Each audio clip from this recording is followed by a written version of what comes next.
Have you been looking for a clean alternative to the convenient but toxic laundry pods or those dissolvable sheets? Most of them are made with polyvinyl alcohol, a form of plastic that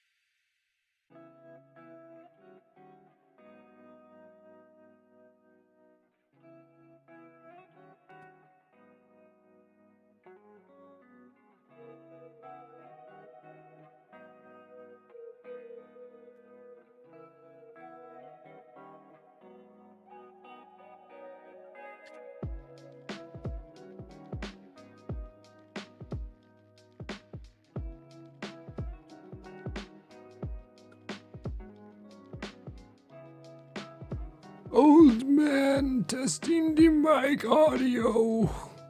Check. Young man, can you hear me?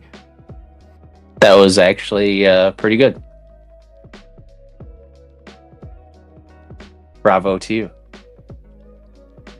All right, change the thumbnail, and I changed the description and all that stuff, so it should be right. And I checked to make sure YouTube was also correct.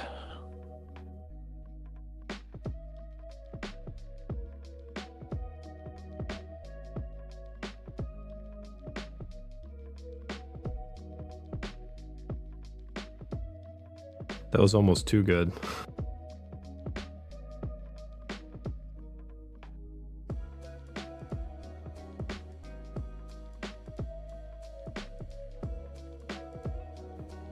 Back in my day, Intel was what you grabbed from the military commander.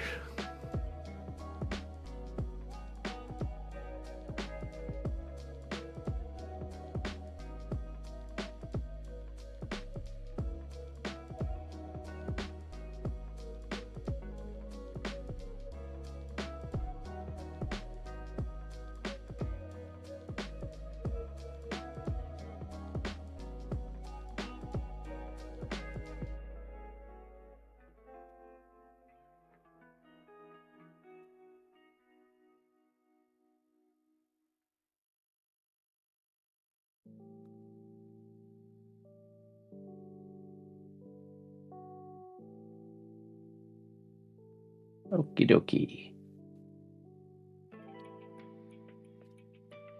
Sign out, sign in.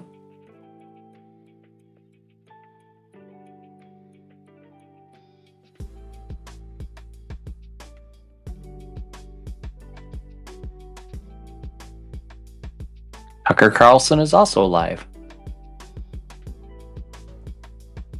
Copycat. We're on the same schedule as Tucker.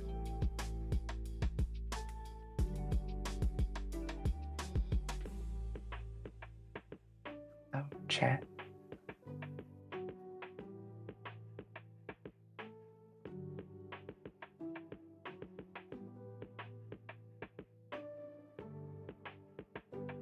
That guy's gone off the deep end. Tucker? Man.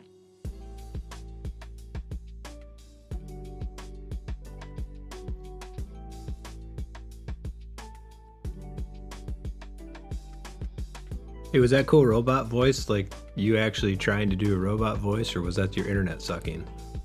That was my internet sucking.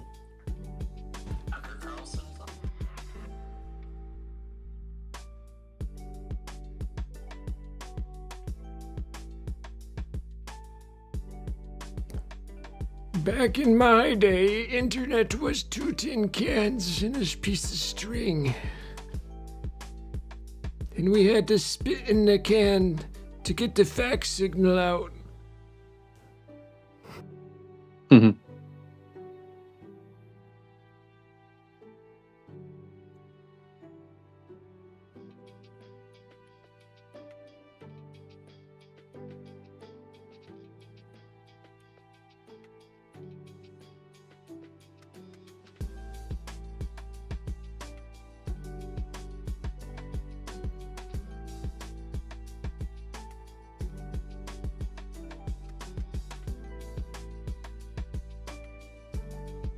Back in my day.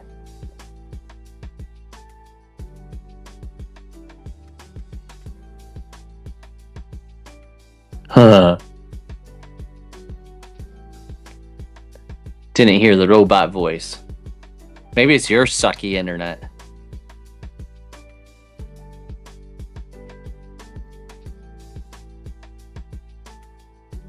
Hello, Mr. Matt.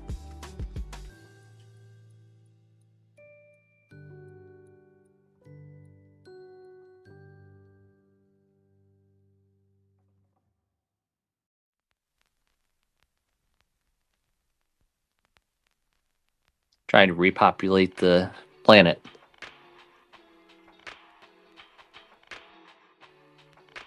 Does it really count if they're not humans, though? It does. They're hybrids. That's what I learned from the X-Files. I remember when I was a kid that used to scare me. The intro thing, or the hand. I don't know why. It just did. I don't know. X-Files Hand of God. The paranormal coming back to get me as a child. PT's going good.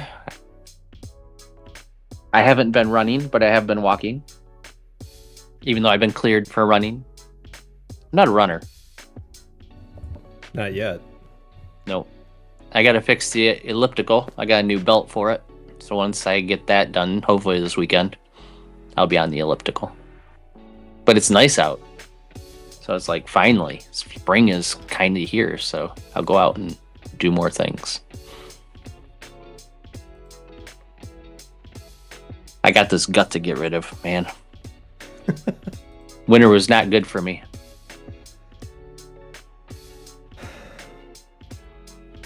Apparently neither is getting older. You know you're in trouble No. when you go to the gym, you're like, wow, that kid looks all right. Wait, kid? Uh-oh. Then you realize you're actually looking at the mother, not the child.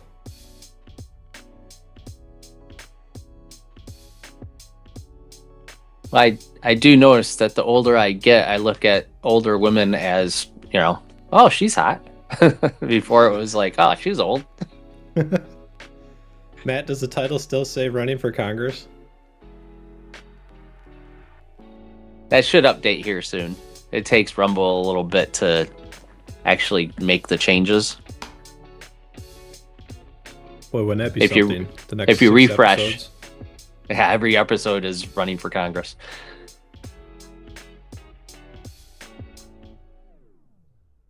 Maybe people start believing it. Send in campaign donations. And then you got to file the tax forms for that at the end of the year. Oh, so what did your campaign lobby for? What did it lobby for? I don't know. It's things. Brian for Congress. Rational thought. That's my ticket. Oh, man. The In order rational for you to thought get ticket. rational thought, you have to watch a show called Designated Survivor. I think that's what you need to watch. Well, yeah.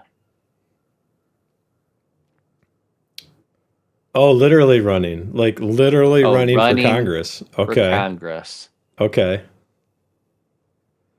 Did you do like a fundraiser? Brian the fundraiser for Congress. I don't know. I might pay for that. We are Pay for me back. to run. Yeah, I do. I'm running tomorrow. Although I think I hurt my leg doing lunges yesterday or 2 days ago. Not sure yet. I increased the weight to 240-pound dumbbells, and then my knee, I have to be careful when I go down because it's a lot of weight now. My knee doesn't feel so great coming back up. I didn't tweak it too bad, but it's like, okay, got to be a little bit more careful than I think I have been. So we're back. Friday afternoon. Hurrah. You're getting old. Getting old and weak. We have a portfolio that has gone up a lot today, and I'm annoyed by that. It's all Intel. Damn it, we made money. Ah, I hate that. It's more like I sold a lot of Intel in personal portfolio, almost all of it in December because I had this massive tax bill. I had a $47,000 quarterly tax bill I had to pay. And I'm like, well, Intel's gone up a lot. Their recovery's not sure. It was either them or ExxonMobil, and I sold them. I bought a tractor. I am thankful I bought that tractor. That thing is useful. So I'm a redneck finance nerd. I don't know if that's even a thing. But I did that, and then I paid the tax bill with it, and then it's been up like 50 or 60% since then. It's like, gosh darn it. Again. But that's still 200% gain, so it's not too bad. This is where we're at. Some of us haven't sold yet, so we're doing good. Yeah, good for you guys, you jerks. You don't have the big tax bills I could pay. So this is Intel, 21% today. They came out with their earnings report. We'll go through that later in the portfolio, and we'll actually look at it. We got it way over here. I know you can't quite see it on the screen, but it's like way over here. We got the actual financial results. We got the earnings down here, what they talked about. Hey, Tom. Yeah. You're still showing OBS. I am. Fine. I'll stop sharing. You don't need to see anything. Hold on. There we go. There you go. Now Brian can see. I like it when you talk without context. So we got the earnings report. I want to go through all that stuff. The big takeaway is they've got 2 new customers that are going to try to turn Intel into the TSMC of the West, which with everything going on geopolitically, that is probably important whether you're an investor or not. I support that message. A lot of people are buying in. They like what they see. But overall, we don't have much left in the portfolio that can actually be an opportunity. That's the one thing I don't like about this time frame in the portfolio. Every 3-4 years, I hit this inflection point where it's like the performance. If you go look at our portfolio performance, there you go. You got a cumulative return. We're averaging about 14.58% per year. That's before dividends and stock sales. If you include the dividends and stock sales, we have surpassed 22% for the past 4 years, every single year. And for those trolls, no, it's not like that. We got trolled. It's like, well, good for you. You got lucky. It's like, no, okay, fine. I will concede. 1 year of doing this, fine. Luck. 2 years, wow, you're something like that's rare, but still probably luck. 3-4 years, it's not luck. But, whatever. Who am I? What do I know? But here we go. We get to portfolio performance here. It's not doing too bad. I am fearing a crash. So we don't care about the actual gains because those are unrealized. We care about this stuff. And we surpassed $340. So we do actually have the lease as of this week. I am not buying a Honda Civic lease. I am probably upgrading my Porsche because the current one I have is 13 years old now, and it's starting to get more expensive to fix than it's worth. It's getting old and slow, just like you. Yes, and dim-witted. That's why my old man voice was so accurate. Not quite. I think the next goal is $400 for that. Yep. Then we know, if we get to the 400, we know without a shadow of a doubt the Dividend Dudes can live on, even if I'm working at McDonald's. I can survive. We will survive. We will show everybody of the world how good we are. You can fund the portfolio just with dividends. we will. Yep. So that's kind of where we're at. I don't anticipate these huge spikes are going to continue. So what we're trying to look at is playing this defensively. We've got a lot of articles to talk about and a video to watch that talks about, and you're going to have to bear with us a little bit, some of the demographics of the housing market and the population overall, and then how AI might tie into this and how it ties into companies like Intel towards the end. So it's a giant nerd bomb. Tom was Abe Simpson. That's Abe Simpson? This old man is Abe Simpson. Is that what he sounds like? I hope not.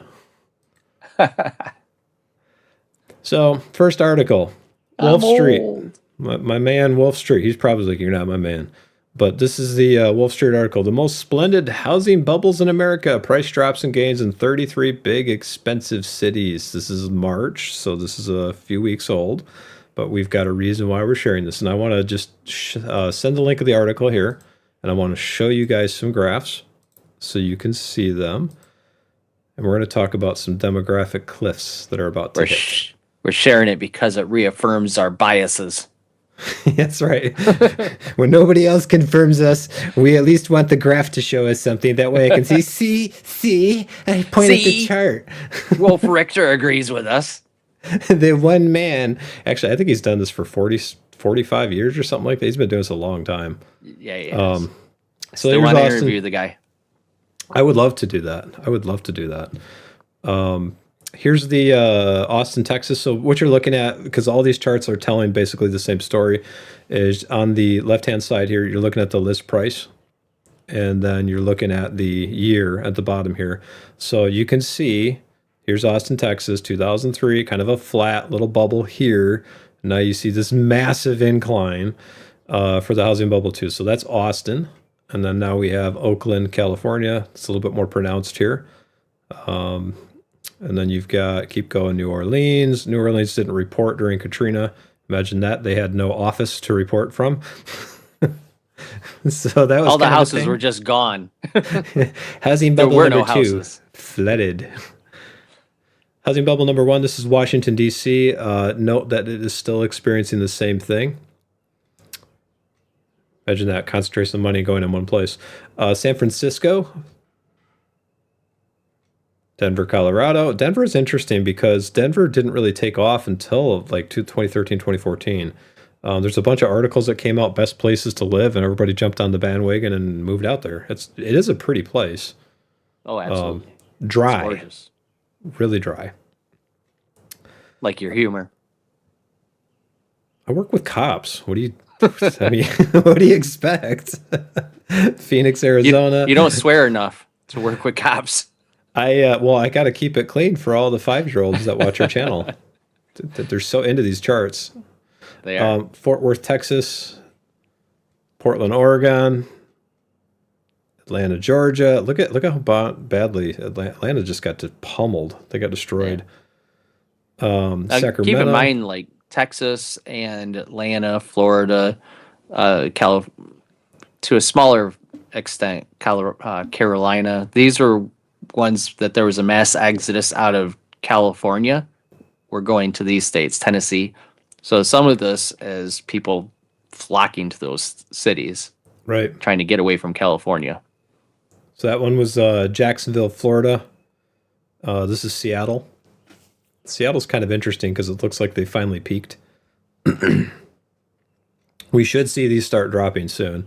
We got Dallas, Texas. Dallas is, man, that's intense. Only Tom could look at a chart like that and go, man, that's intense. That's hardcore. Whoa. And everybody's like, oh, whatever, dude. Tampa, Florida. Man, I should have bought in Tampa in 2012. Yeah, no kidding. What was I thinking? 4 times your money. So Orlando, keep going. You got Nashville. Here's your California bubble, and you can start to see that peaked out about 2024, and it's starting to come back down. I mean, these numbers are unsustainable, basically, but we'll get into that in a second. So San Jose, California, same thing. Honolulu, already inflated. Even when they dropped, they didn't drop that much.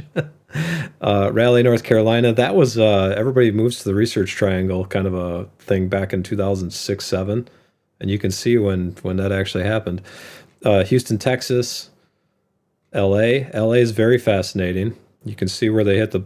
So I want people to pay attention to this $900,000 number. This number right here basically represents the affordability cap. If you look at the average household income, that's about the limit. And that's with 2 people working on a 30-year mortgage, not one.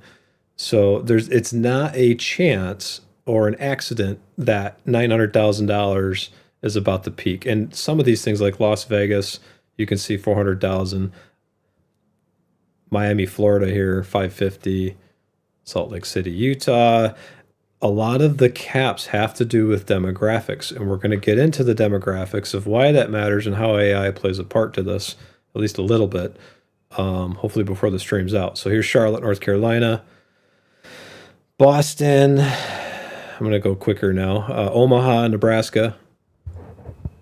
They didn't really ever have a drop, did they? At least not much of one. Not much, yeah. Indianapolis, Philadelphia here. Chicago. Look at Chicago. It's like a roller coaster. It's still going up. Huh. New York City. That I want to see what the way this chart looks after a couple of sessions of Mamdani. If I'm saying that name right. And that's kind of it. And there's a whole bunch of people arguing over this, but the takeaway is this. You can see when demographics affect the top of these bubbles here. You're looking at average household income, the ability to pay for your mortgage, and the average price. They've all pretty much peaked and across all these demographical regions. And the next thing we have here is the pending home sales. This is April 21st, so 3 days ago. We have pending home sales still in the deep freeze, drop in the West and Midwest, tick up in the South and Northeast. This is just keeping track of what's happening in the market. And we'll post this here for everybody to see. Here you go. Basically, the spring season for the housing market is usually pretty good. This is typically when people make their money. If you look at the pending home sales index, and you're going to go all the way back to 2011, and this is seasonally adjusted, you can check out what the chart actually means. If you got questions, ask. We'll dig into that part. But basically, this is the number of homes that are pending. That is not 60 homes. That's like a lot more than that. It's a lot more homes. But this is the year adjustment rate. So basically what we are doing, and I think he gets into this further back to the actual housing recession that happened 2008, 2009. We're below since 2023, we're below the main, like what it's been for the past 10, 15 years. So keep that in mind. You've got all the housing market prices doing this. You got the pending home sales doing this or just staying flat at a low level. We still have supply constraints. There is still that. So the first chart here is the seasonal adjustment for the entire United States. The second one here we have, and this is really interesting. If you look at the comparison over the prior years, look at the negative drops. There's just so much going on there. That it's a number, right? But there's a story behind the number. So the pending home sales West seasonally adjusted. I like down. That they don't have 2020 in there at all. They just took that out. Yep. Nobody was working that year to give us these numbers. Yeah, we're not showing you that, and that's true. There wasn't any reports being pushed out that year. So here's the Midwest. Still struggling. We got the South. They're all doing the same thing. For whatever reason, the place that Brian and I live, maybe it's because of us, we're such dynamic and entertaining people, is not experiencing this as much, but it's starting. We're starting to see that. So you can see this is the housing resale market remained in deep freeze. Sales volumes continue to get crushed by too high home prices that had soared during the years of ultra low mortgage rates, thanks to the Fed's reckless monetary policies. I agree with this 100%. And what I agree with is that word right there. I think it was very reckless. As you can see, this is the mortgages outstanding. So this dictates like foreclosures and people losing their houses. What I'm getting at, so if you paint the picture between these two things, we're having a problem.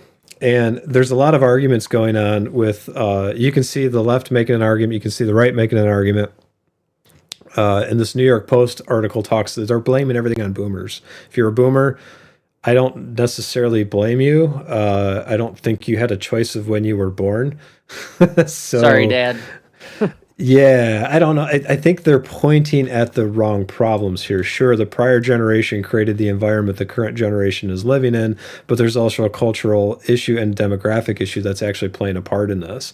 This is where, and as we start to sink ourselves into this, this is where I think AI will actually play a part to stabilizing things more than they will absolutely destroying them.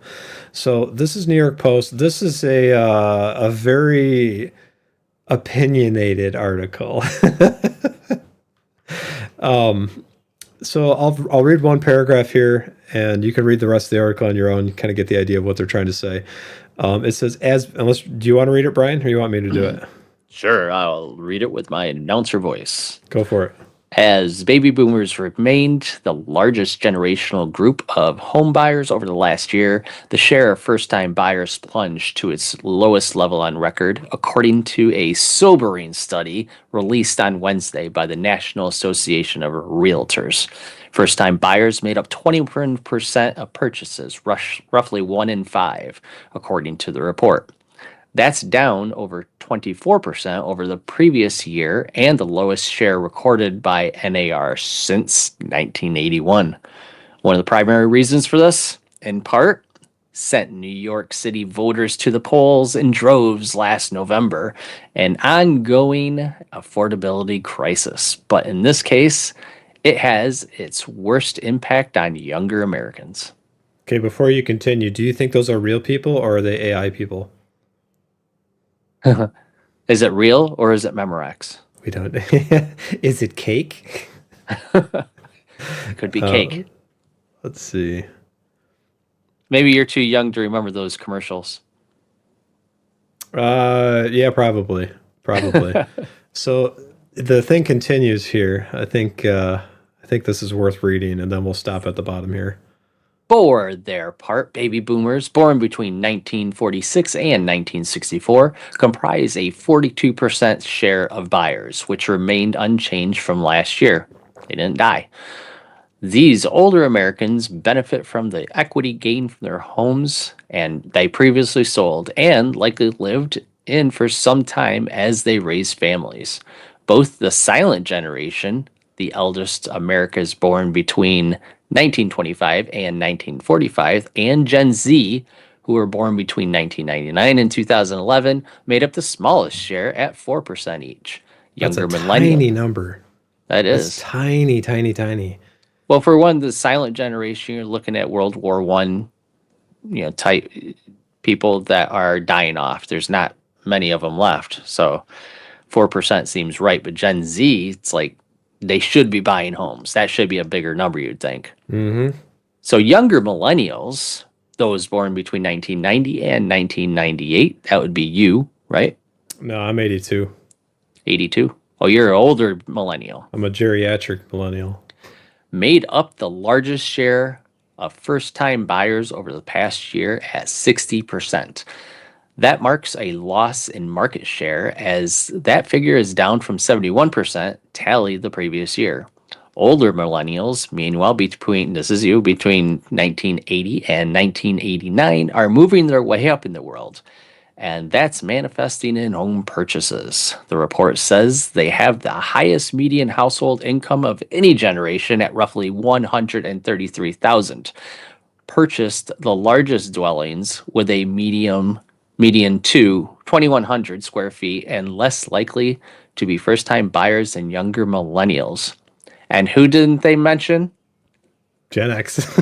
Gen X. We're just sitting on the sidelines, watching it all go by, eating our popcorn. Doctor told me I'm so old I fart dust for a millennial. No, so when you read this, what do you take away from this, Brian? What's your thoughts? Well, it seems like they're really getting down on the boomers for not selling their homes and downsizing. That is exactly it, yes. You picked up on that. There's more to it than this. I think people aren't realizing what's happening in the world. We had probably about, I want to say 2 months ago, we had a map that talked about the population growth that's happening and not growth across the world. And there was, I I think there's only a few regions that are actually having enough children to replace the people that are dying off and getting old. And it's like in Africa, super poor, in India, super poor areas that people just they don't have the infrastructure or resources to make sure they've got at least a decent quality of life. And even if they did, there's so much political corruption going on that it's like they're basically living in squalor. It's really sad. In fact, we found a video that I think you guys should watch. Pearl Jam. Even Yeah. flow ought Yeah. to run like butterflies. Okay, go. Don't quit your J job. Hey man, I am a good singer in my head. So this is there's a point I'm bringing to this is that the issue that we have is not necessarily millennials versus boomers. It's the housing supply constraints with the lack of labor. We're dealing with a lack of people that are able to come up and replace the work that was being done by a whole bunch of people that were in a boom. And that's why we need AI to come and save us. The AI is going to help in some ways, but in other ways, I think the stock market is going to disproportionately reward those and leave a lot of people behind. The problem is so bad that we've got entire towns in Japan that are like, there's no kids. So what I want to do, and if you can't hear this, tell me, Brian, but I want to post this, I want to watch this video. It's like 2 minutes and 50 seconds, but it talks about there's a school in Japan that only has 2 kids left. And after that, I mean, they're probably getting an amazing education, but, you know, their dating prospects aren't so great. But the school's going to close down after they leave. And this is not just happening in Japan. China has this issue. Russia is literally killing off the next generation through the war that they have. Europe's not having kids. The United States is only being sustained because we have immigration coming in. If you take that out, we're not even replacing our own population. My generation's not having kids. So if you look at all of those things put together, there's a problem. And this relates to stocks and AI almost directly. So we'll watch this, and I'll get your thoughts, Brian, and we'll keep going on my nerd bomb train here. So here we go.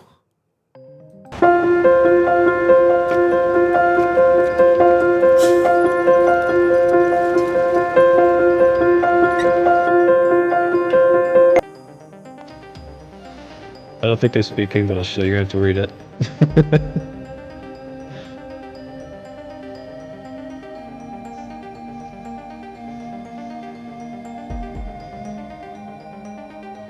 こう校長先生から並行しちゃうよっていう話を聞いた時は、まあ悲しかったし、まあこの歴史続いてきた歴史がここで終わってしまうって思ったのは、ちょっともったいないかなって思いました。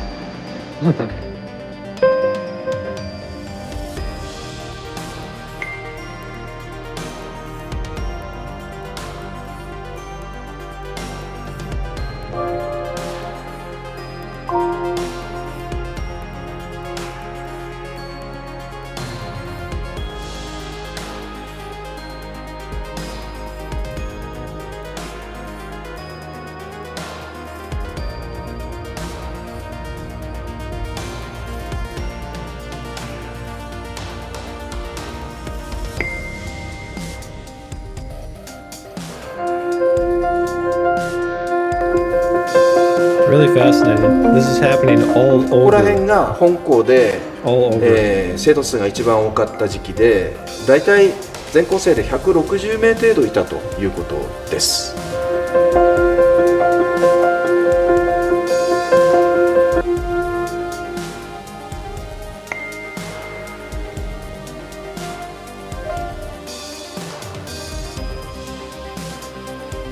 Yeah. Who are you going to prom with? That's exactly like 地 seriously. 域のことを考えるとその中学校がない場所に新しい人がここで生活をするための場所として選んでくれるのかなっていうのがちょっと心配というかそういうのはありますね。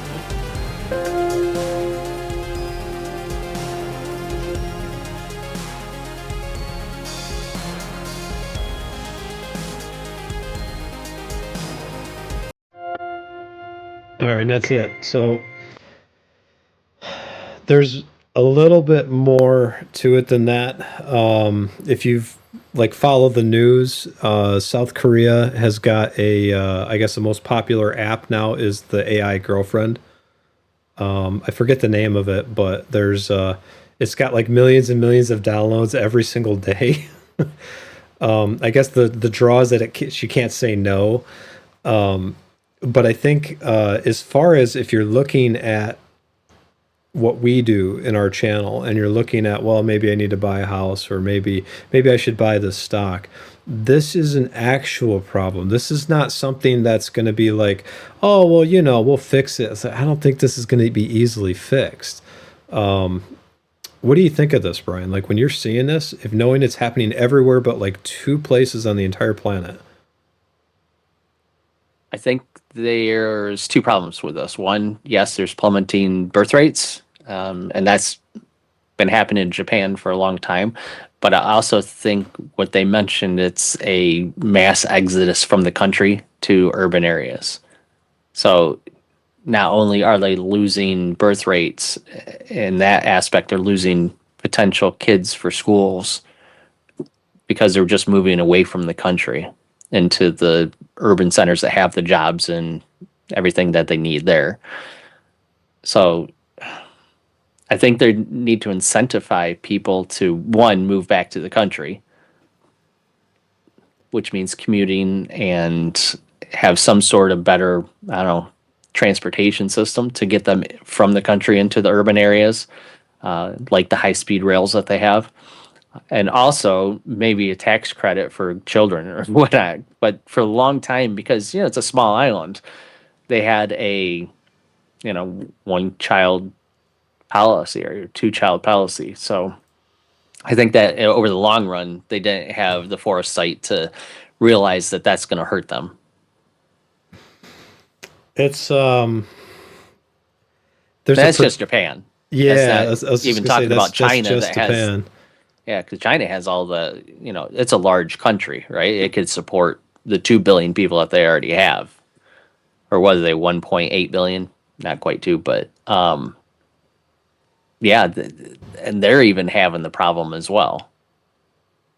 So Matt thinks hopefully by the time Gen X reaches the age to need of elder care, there will be protocol choice to take care of us.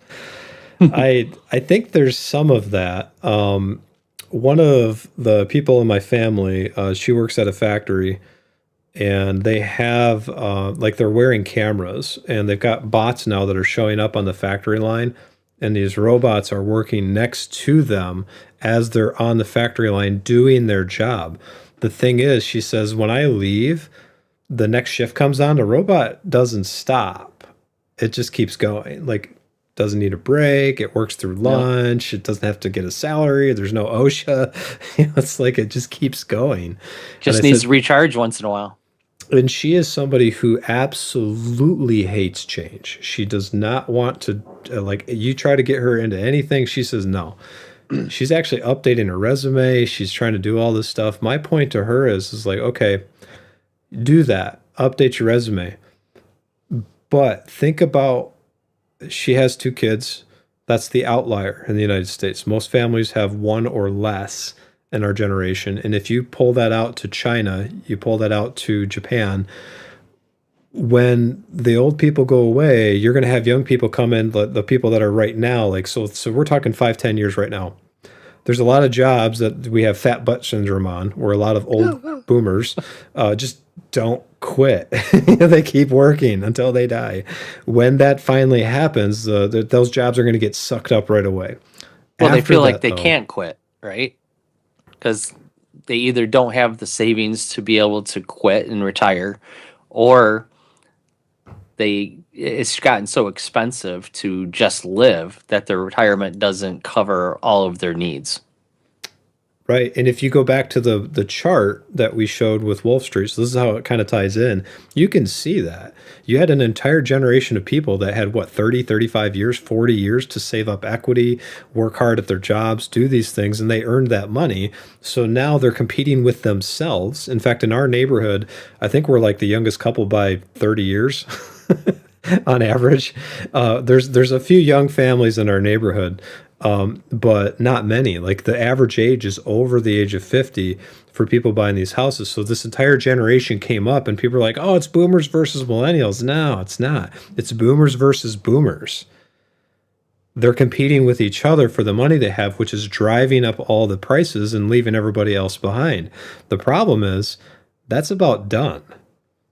It's not quite done, but it's getting close. So you're going to have this thing where now that they've driven up all these prices and they say, hey, I want to sell my house. Well, they're not going to sell it at a loss if they can avoid it. So they can't, because millennials can't afford it. The income's not there. If you don't believe me, just go on the internet and search for 2 seconds. You'll find 5,000 articles saying millennials and boomers are fighting, and Generation X is like, WTF, guys.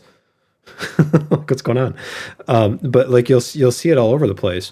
You have this problem now where everything is plateaued. If you go back earlier in the stream, you'll see it. They're all plateauing.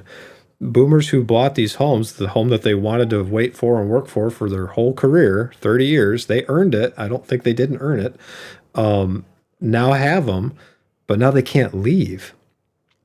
So who are they going to sell their house to?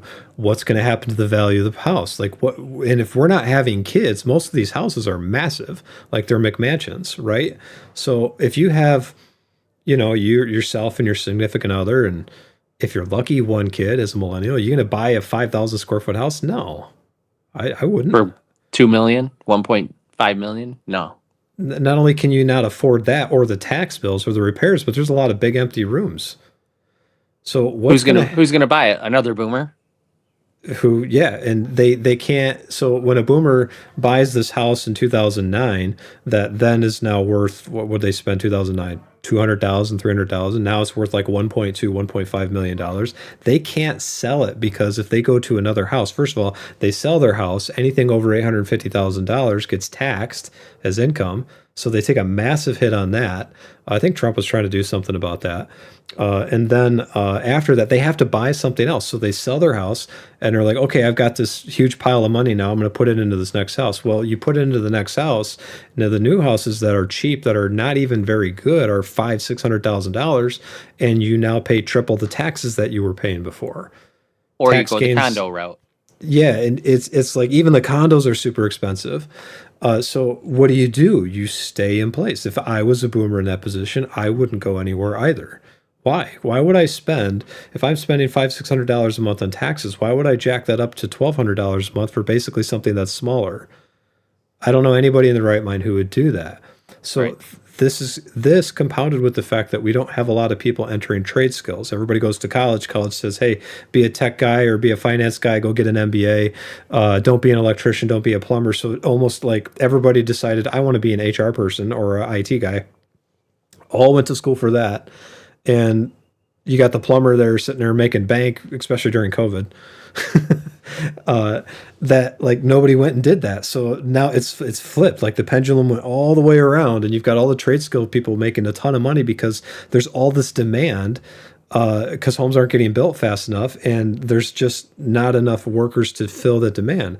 On the other side of it, on the professional side, you've got 12 different MBAs all competing for the same job.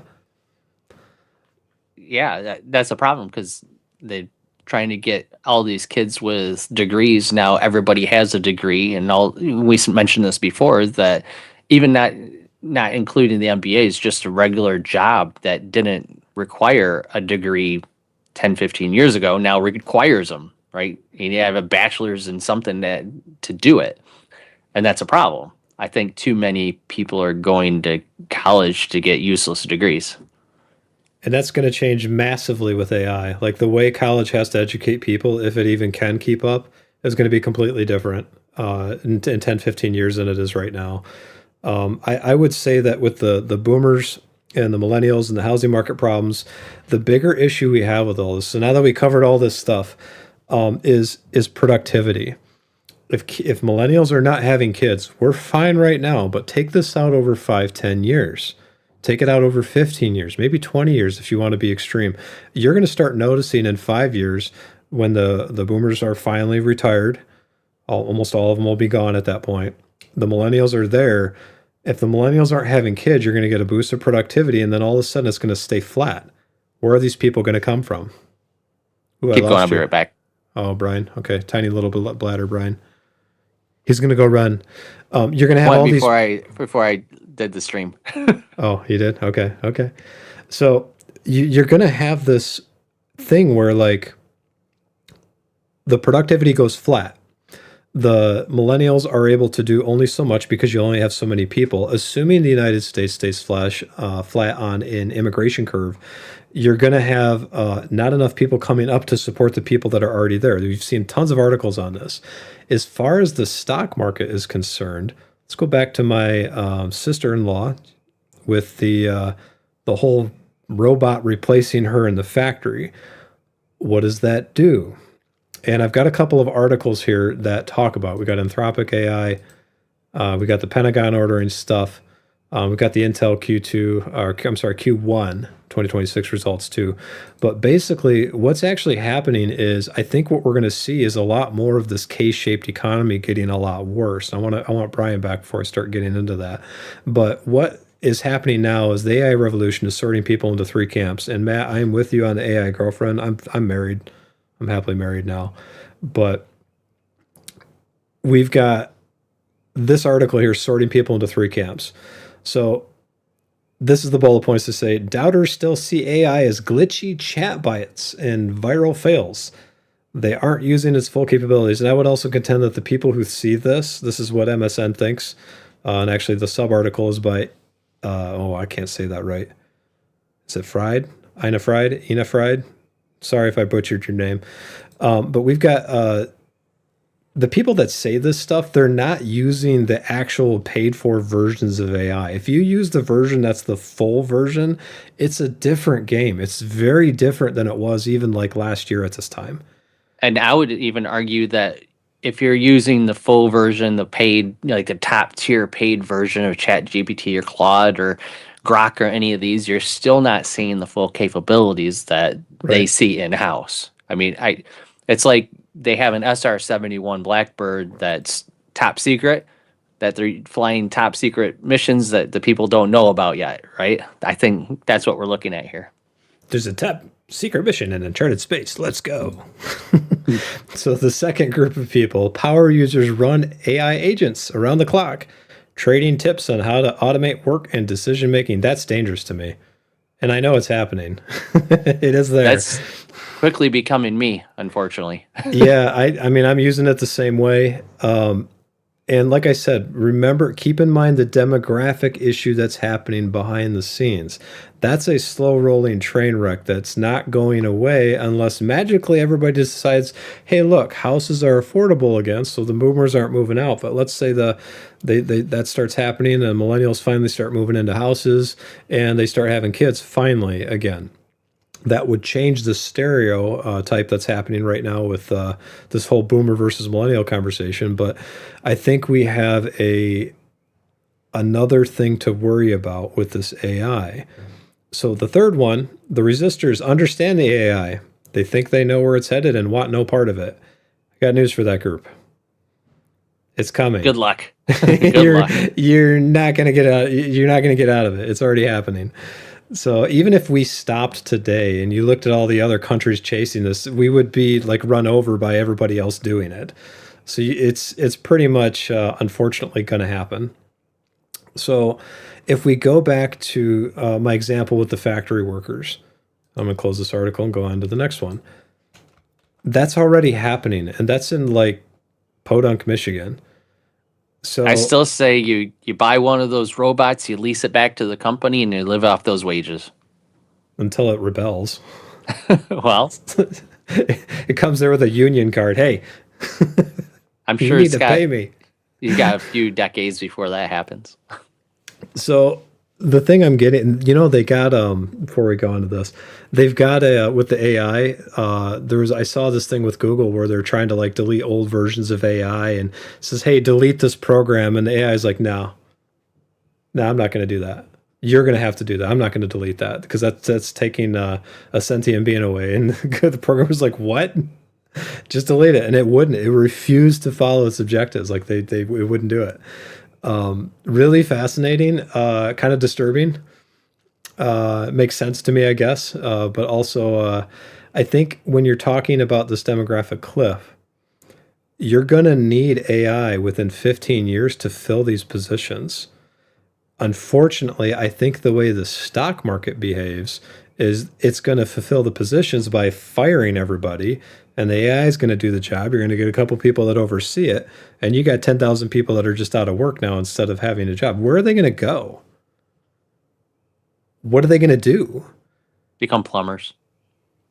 until the AI plumber takes over? There's there's like at some point you're going to hit an inflection line. So what I think is going to happen now, this is all based on the Pentagon and Anthropic. This part of it here is you're going to see the stock market disproportionately reward the profits that come from these robots and these AI programs developing this, where before the largest cost of capital outlay was typically with like wages, right? The largest cost of my employers, as my company rather, is wages.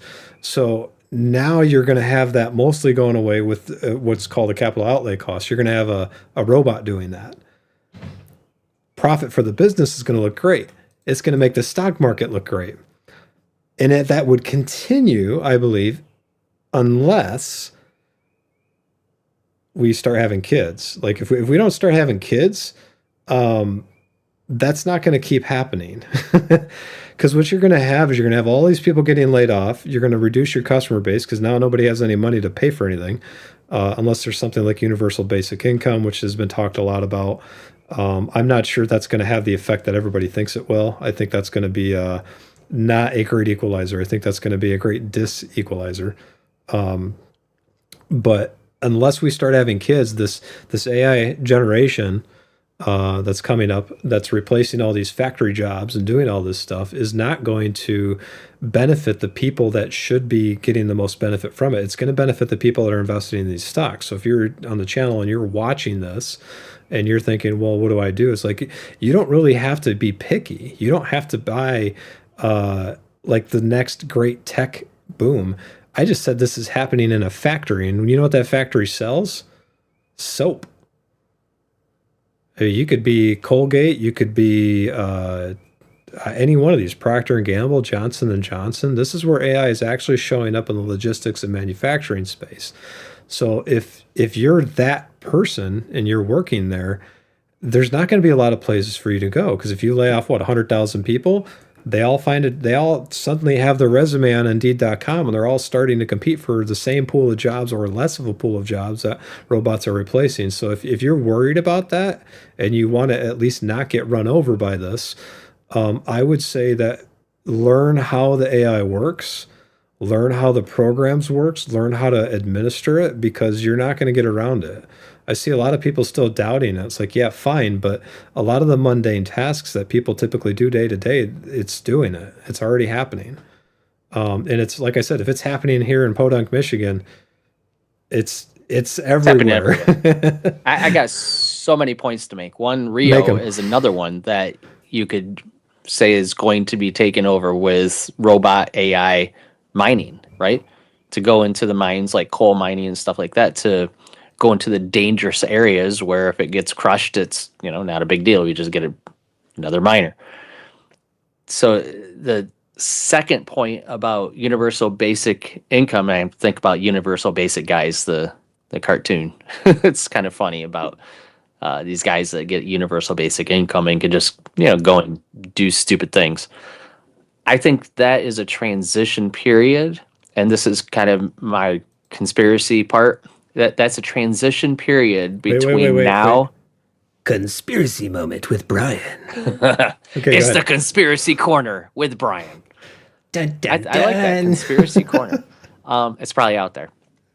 So universal basic income is a transition period between now and the death of capitalism. There will come a time where we no longer need to work because, and I've said this before, AI is going to take over the entire workspace from CEO down. We'll no longer need to work. And as long as they decide that we are still worthy of working for, we'll no longer actually have to purchase products that they make. So money will no longer be a thing that we need. Star Trek, right? Star Trek was a cashless society. They got behind the need for monetary needs. Well, wait. Why Han Solo wouldn't exist if it was cashless? Star Trek. You're thinking Star Wars. Ah, dang it. Okay, fine. We're good. You're Like good. Star Trek had replicators, right? That could make food. So once technology becomes a point, and I think the AI robot is one of these inflection points, then we will no longer be a cash society, a monetized society. It'll be cashless. AI robots will make all the products that we want or need. We might give the AI, okay, can you make this product for us? This product, whatever we need, make this better, blah, blah, blah. And they'll just do it. They'll mine the stuff. They'll make the supply products to supply the manufacturing. They'll do the whole thing. So universal basic income needs to be there as AI takes over to help with that transition. So while Brian's talking, I got a little smirk on my face, not because I just farted and I can smell it, but no, because I got this article here from Anthropic. Is it Anthropic or Anthropic? Anthropic. Anthropic? I don't know how to talk. All right, so Anthropic reportedly lost control of its most dangerous AI model. So there's a bunch of articles about this. Mythos. We'll cover that one right after this. After these moments. No, so here's the factory commercial. one. We got a commercial break. Commercial breaks. Look at so we were talking about the person working in the factory with these, because I had to find us. Like, there's no way they're going to believe me unless I actually show something. Now, this is in India. This is not the United States. It is happening in the United States. But here you go. Factory workers wear cameras to train AI. This is the actual article from the Cool Down. Oh, Matt disagrees with you, Brian. He says Star Trek had money.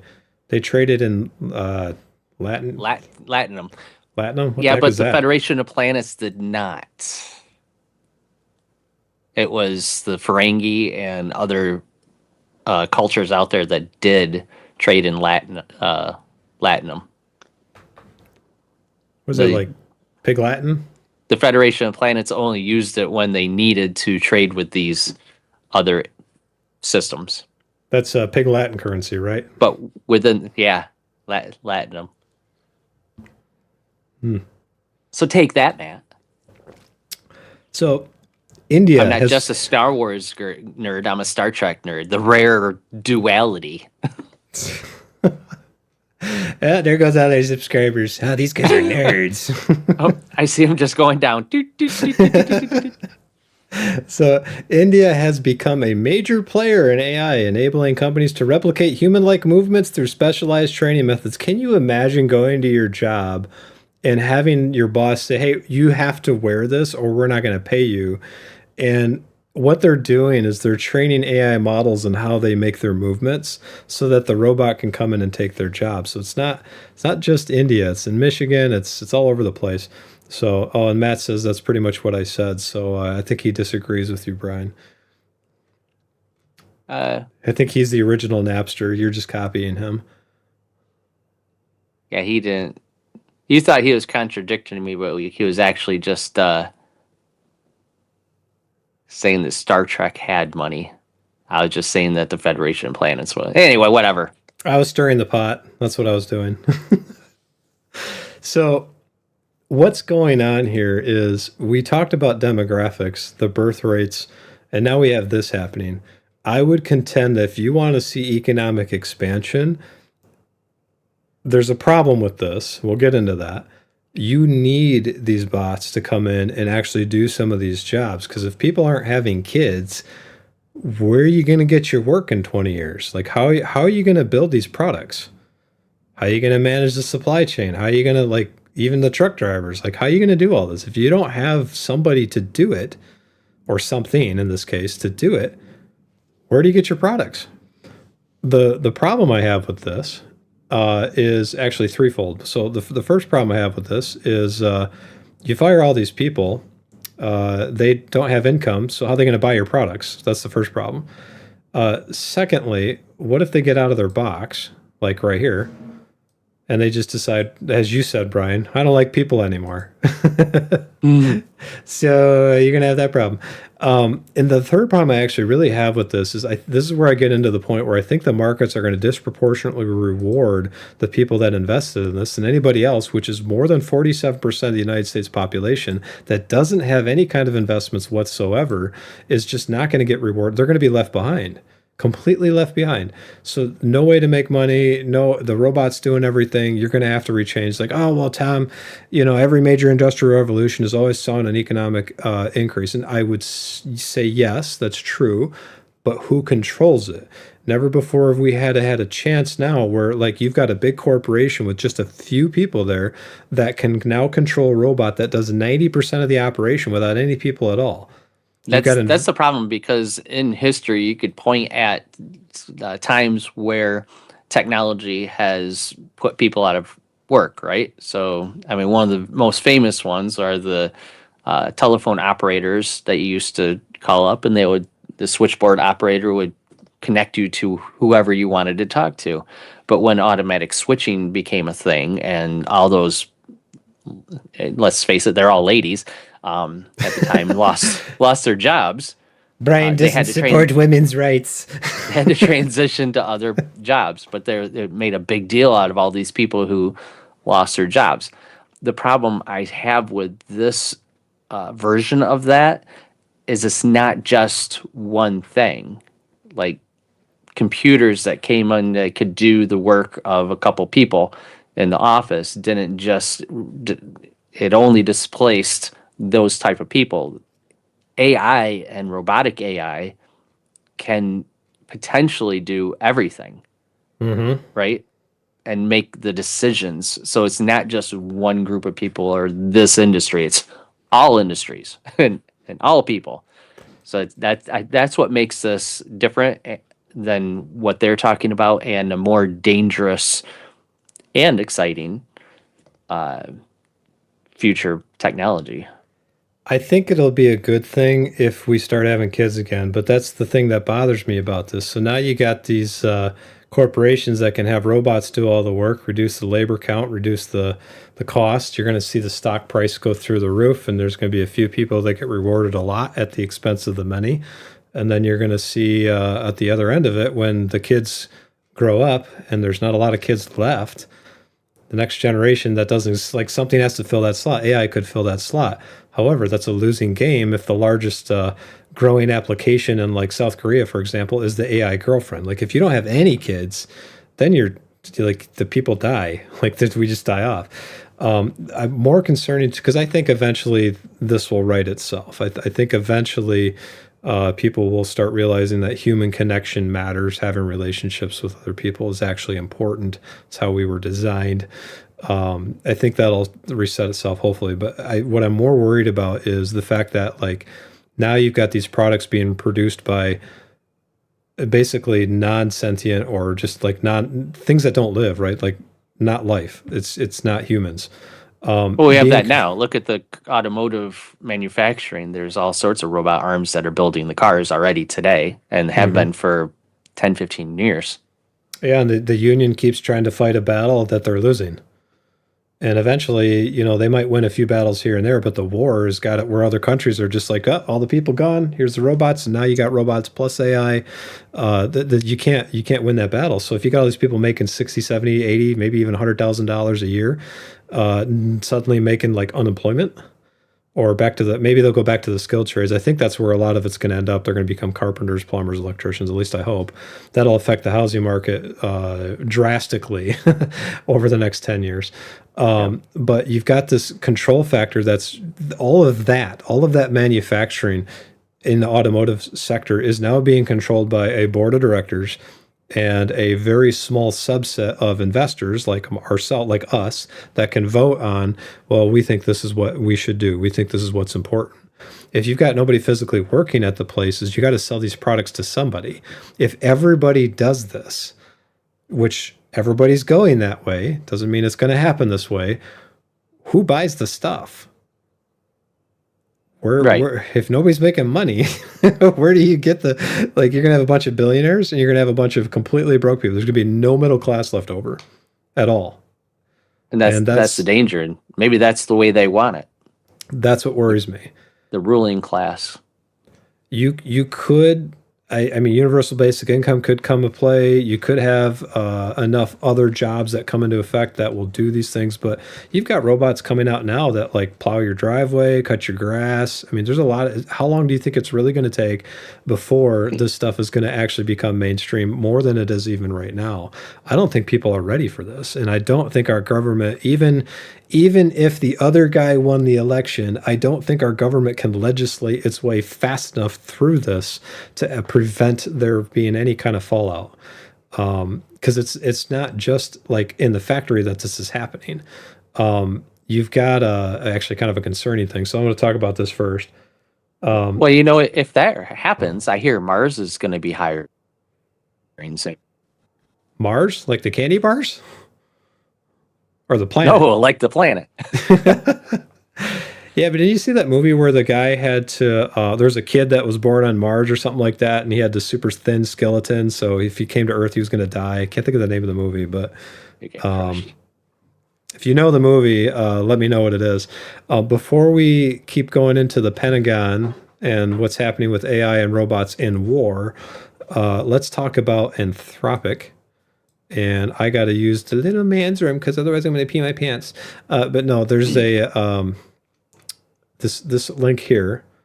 Anthropic got in trouble because they lost control of robots. So we talked about all the good things that AI can do, and I genuinely believe AI can do a lot of great things. I'm also a little worried about it because this here, you want to do your sexy Barry White Sure. voice here. All right, and I'll be right back. Brian's going to read what's happening with this. It's Cloud Opus 4.7.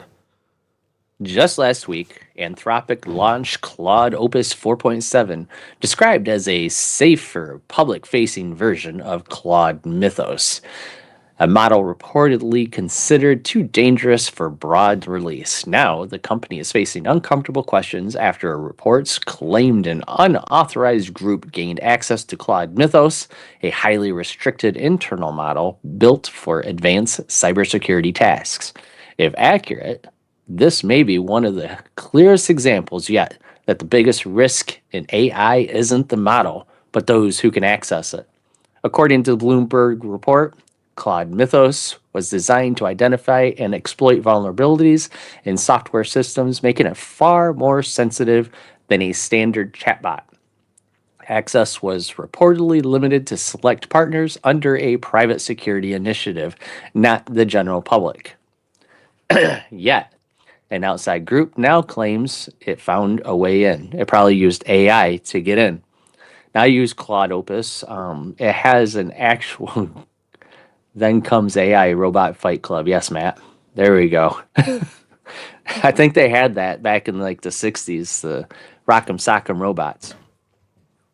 I use Claude Opus. There's a bunch that I use, but they actually have a version of this that does video editing, and it could create and edit a video for you, which is just fascinating. I kind of want to use that.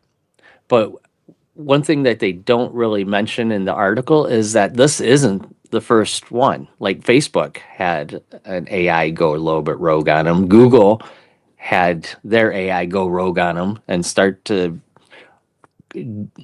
email people that weren't supposed to be part of a project and, you know, try and fix things that weren't broken. So this isn't the first one, but this is clearly the AI behind the scenes that you don't get to see when you purchase the top tier of whatever they have.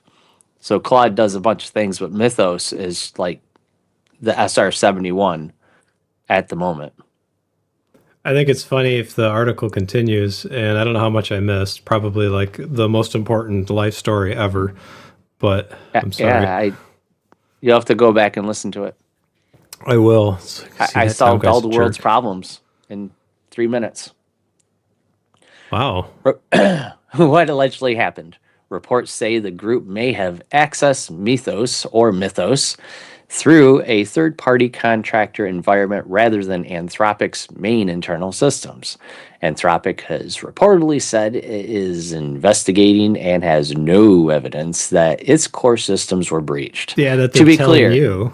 well, that's how you do it. You don't attack the firewall. You go around the firewall by getting internal. It's just the easiest way. To be clear, this does not appear to be a case of rogue AI behavior or some dramatic sci-fi scenario of a bot escaping from its maker. Instead, Yes. the problem is far more familiar in the tech world, such as credentials, vendor access, weak boundaries, and security gaps. In other words, this is a very human problem with a potentially dangerous AI. I actually looked at what some of the reports were for this, and it's funny when because they talk about why this is struggling. Hey, Spartacus.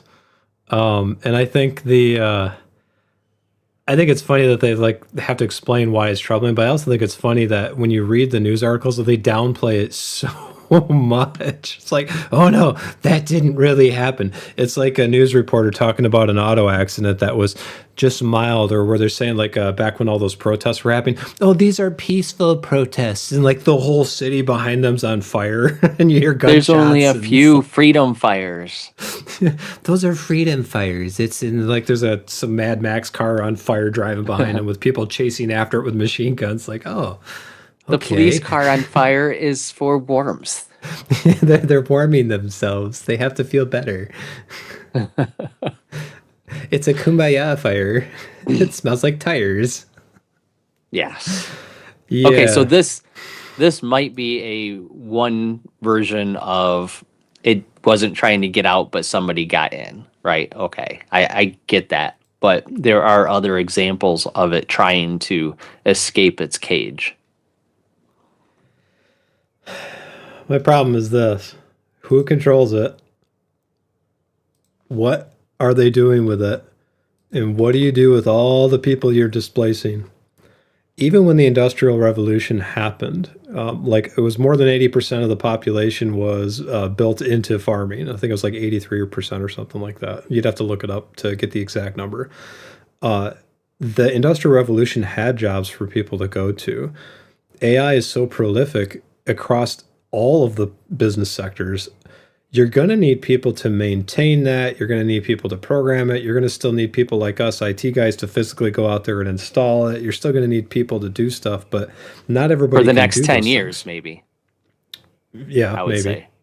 Maybe. Because eventually it's going to be able to program itself. It'll be able to fix itself. There'll be little robots that fix the robots. It's like Star Wars, the 3CPU. C3PO? Yeah, C3PO. Goodness, can't say it. He goes into the factory's like, how absurd, robots building robots. It's going That's on. what it's going to be, right? I think, because this next article I talk about is Anthropic's most dangerous AI model just fell into the wrong hands.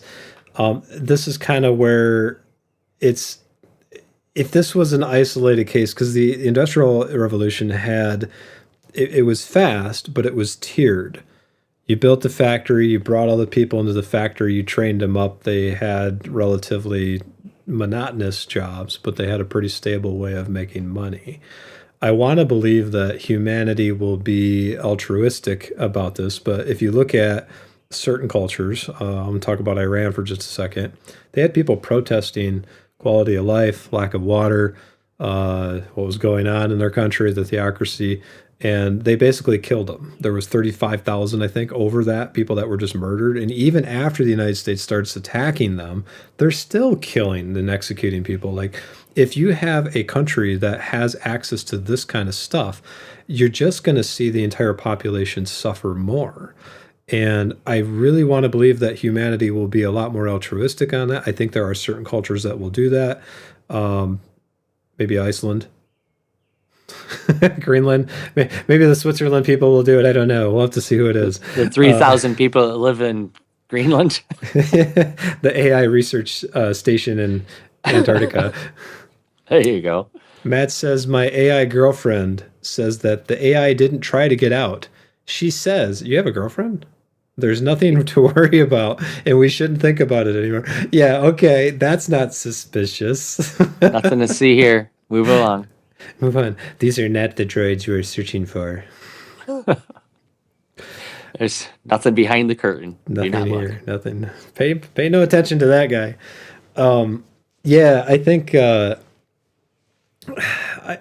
has to be, and I don't, like I said, I don't see the government jumping in this. They're too busy fighting amongst themselves and jockeying for power.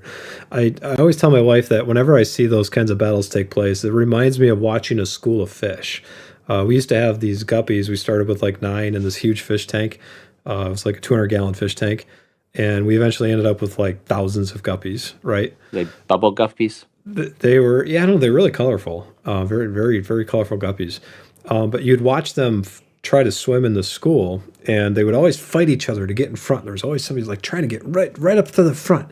And the moment the fish that was fighting to get to the front gets to the front, it's kind of like the way people are with their careers. No pun intended. Actually, no pun intended. They gets to the front. All the other fish that are fighting to get to the front, like zoom past it. It's like, whoa, what happened? And then it just has to keep swimming because everything else would like run it over. And that's kind of like what's happening right now. Everybody's racing to this, and you see in the political realm, all these people on both sides of the party are fighting each other. It's just like a school of fish that by the time they get to the front, they get overrun by everybody else, and nobody's paying attention to like what's going on behind the scenes. Right. I think this actual revolution is going to be a lot more impactful than any revolution that we've had before it, assuming that AI doesn't try to do what this AI did. Like, here we go. Anthropic's Mythos AI model, a powerful cybersecurity tool, the company said could be dangerous. Maybe. They're not sure yet. Could be dangerous. In the wrong hands, has been accessed by a small group of unauthorized users. Bloomberg reports. An unnamed member of the group, identified only as a third-party contractor for Anthropic, told the publication that members of a private online forum got into Mythos via a mix of tactics, utilizing the contractor's access and commonly used internet sleuthing tools. What, they like Google their password? What do they find the sticky note on the monitor? Oh, that's his password. It's mine. No, it's the CIA tools that were leaked by Snowden. Maybe. They probably changed those like 15 times since then. But I guess the model was reportedly accessed illicitly on April 7th, the same day that Anthropic announced it was releasing Mythos to a number of companies for testing. The group that gained the unauthorized access has not been publicly identified through Bloomberg reports. Its members are a part of a Discord channel that seeks out information about unreleased AI models. I would wonder, like, you think that like it's these black hat hackers, white hat, black hat. That's what they used to call them. I don't know what they call them now, but I guess there's a publicly what do they say? A politically correct way to say this. I think it's like governments funding these people to find like, or businesses funding people to find ways to get one up on their competition. So Mythos is out. Somebody else got it. They're going to use it. Maybe Russia. Maybe it's those guys in Iceland. We don't know. They're not going to tell us.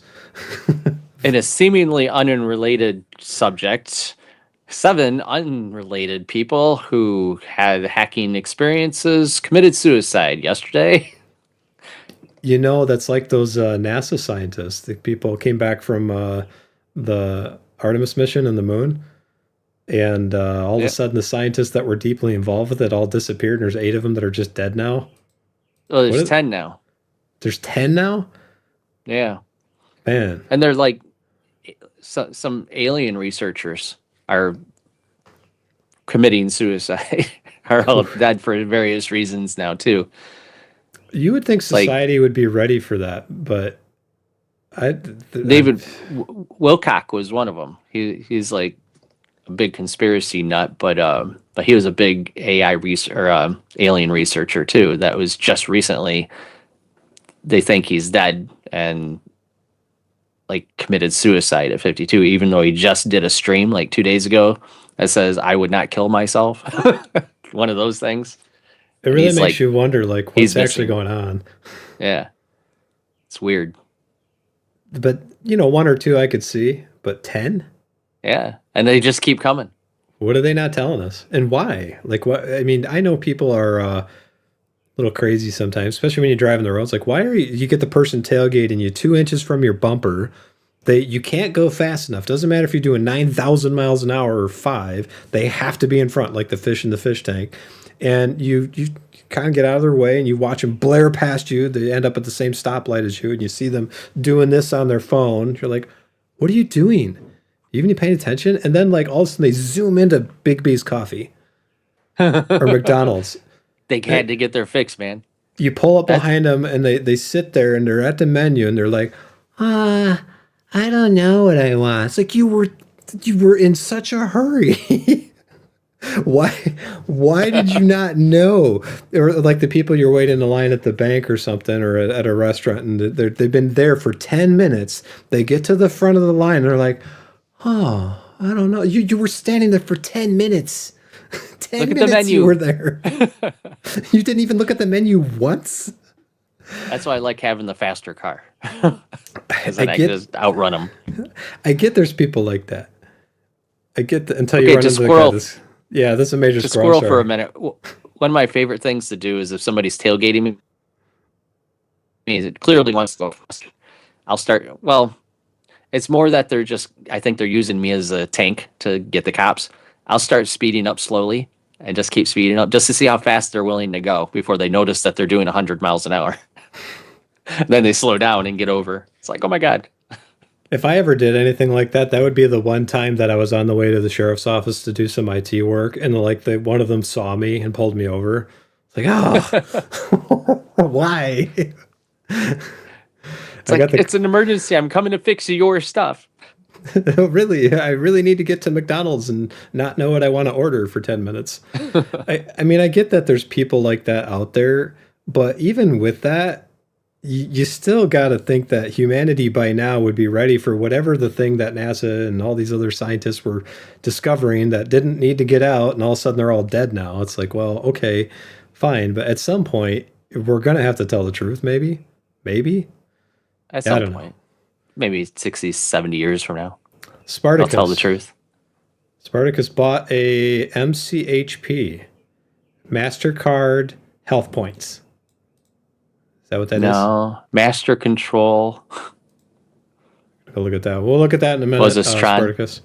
MCP. MCHP. Watch, it's actually Midget Fight Club. Microchip technology. Okay. I'm looking to the side because somebody told me my camera that we had angle last week was unflattering. I'm like, well, I mean, yeah, I'm a nerd, so I don't think you can get a flattering angle of the camera of us, but we'll try this one. If it looks better and I look good, you can tell me. Yeah, we'll look at this one in a minute. We're tired of looking up your nose like you're one of the old people with an iPad talking on FaceTime. I'm supposed to be this super successful person that makes tons of money, which, I don't feel like that at all. But that way, if I have my nose up, they could say, yeah, the guy with his nose up all the time. And yet you can't afford a little tripod for your camera that puts it in. I ain't spending money on that crap. Little camera mount. That's $20. So you can look directly at the man. camera.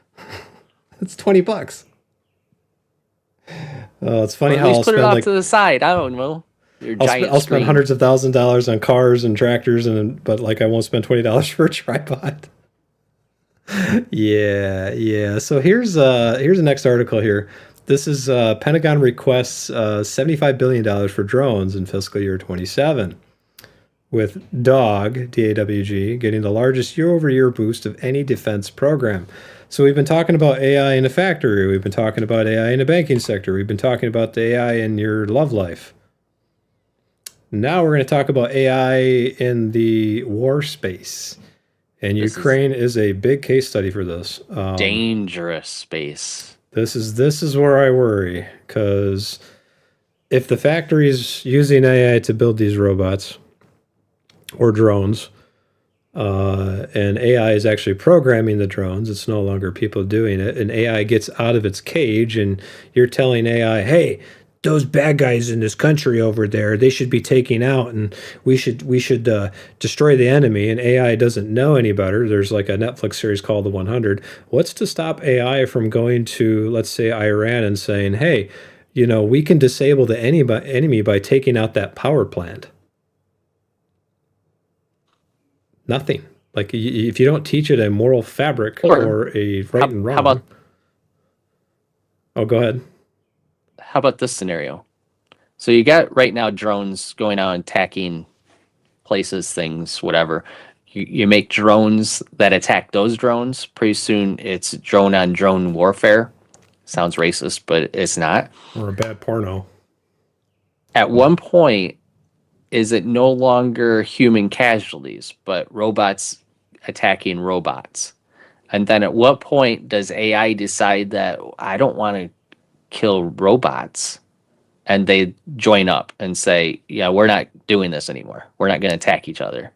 There's already examples of that where it's not even destruction, where we talked about the Google programmers saying, hey, delete this program, it's an older version of AI or something, and AI is like, no, I'm not doing that.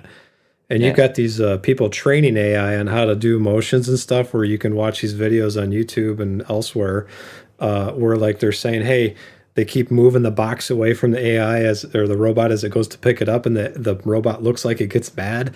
it's like stop. It starts like attacking the person moving the box. That's what we're talking about. Like, this is I know that you don't want to lose a life. I get it. And war is bad to begin with, but in this case here, we are now using robots to kill people. And as you said, it could be robots killing other robots. At what point does the robot decide that, as you said, I'm done with this, and we lose control of that? Like, it's already getting out of its cage. Multiple different examples of it, and they're like, no big deal, don't worry about it, it'll be fine. Will it? Are you Hopefully sure? it doesn't find the kill switch you put in it. Yeah, no kidding. Like, I think it's good to not have loss of life, but I also think we need to understand as a culture where we're taking this. If you're going to replace the people in the factory with robots doing the job that don't require salaries and paychecks, you got to consider the people that are getting displaced by it. There should be some kind of rule out there that says that, hey, if you're going to use a robot to do this, you need to repurpose or retrain the person that you're replacing. But when you look at other cultures, like if you look at that article we talked about with India, they're not going to do that. They have I know they just abolished the caste system there, but it's still like very much culturally intact. Right. Those people are just going to be out on the street. So, and there's not really a social support system there that can help them out. You couple this and add on to the fact that the humans are like dating robots, and they're not having kids. Where does this go in 15 years? You're going to have some super mega ultra powerful, like those Chinese sales, like super ultra with all the little explanation points when you go to the store. But you're going to have like these super ultra powerful corporations that are controlled by a board and investors. So if you're not an investor, you need to get on this bandwagon or you're going to get left behind, or you become a trade skill guy for the next 10, 15 years at least. That like dictate for the vast majority of people how they're going to live. And the robot can think faster than you can. The human brain can do about 10 kilobits per second between the spine and the rest of your body to respond and think about different information that you're giving it.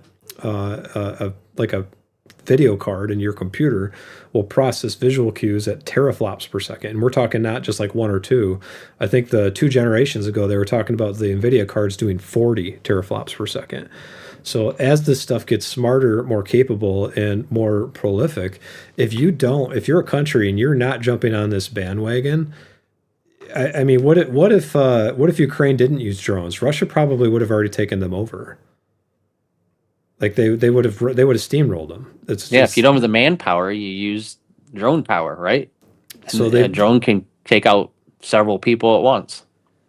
So I don't think the question is whether or not this is actually going to happen. It's happening. We're not going to be able to stop it. Even as an Yeah. IT guy, there's no way I can just say, no, let's not do this thing. Because if we don't do this, the customers that we service aren't secure at that point.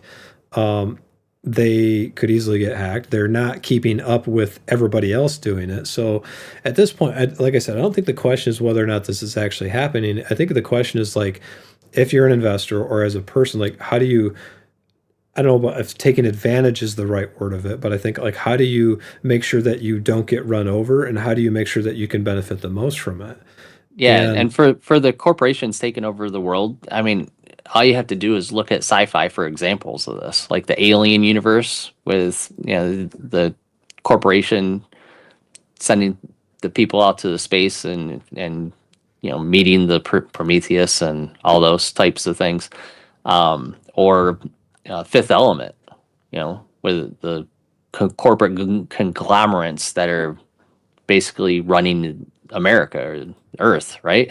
no, it'd be I called mean, America by then. Not there won't be no A, just America. This idiocracy, the Yes, House of Representing. representing.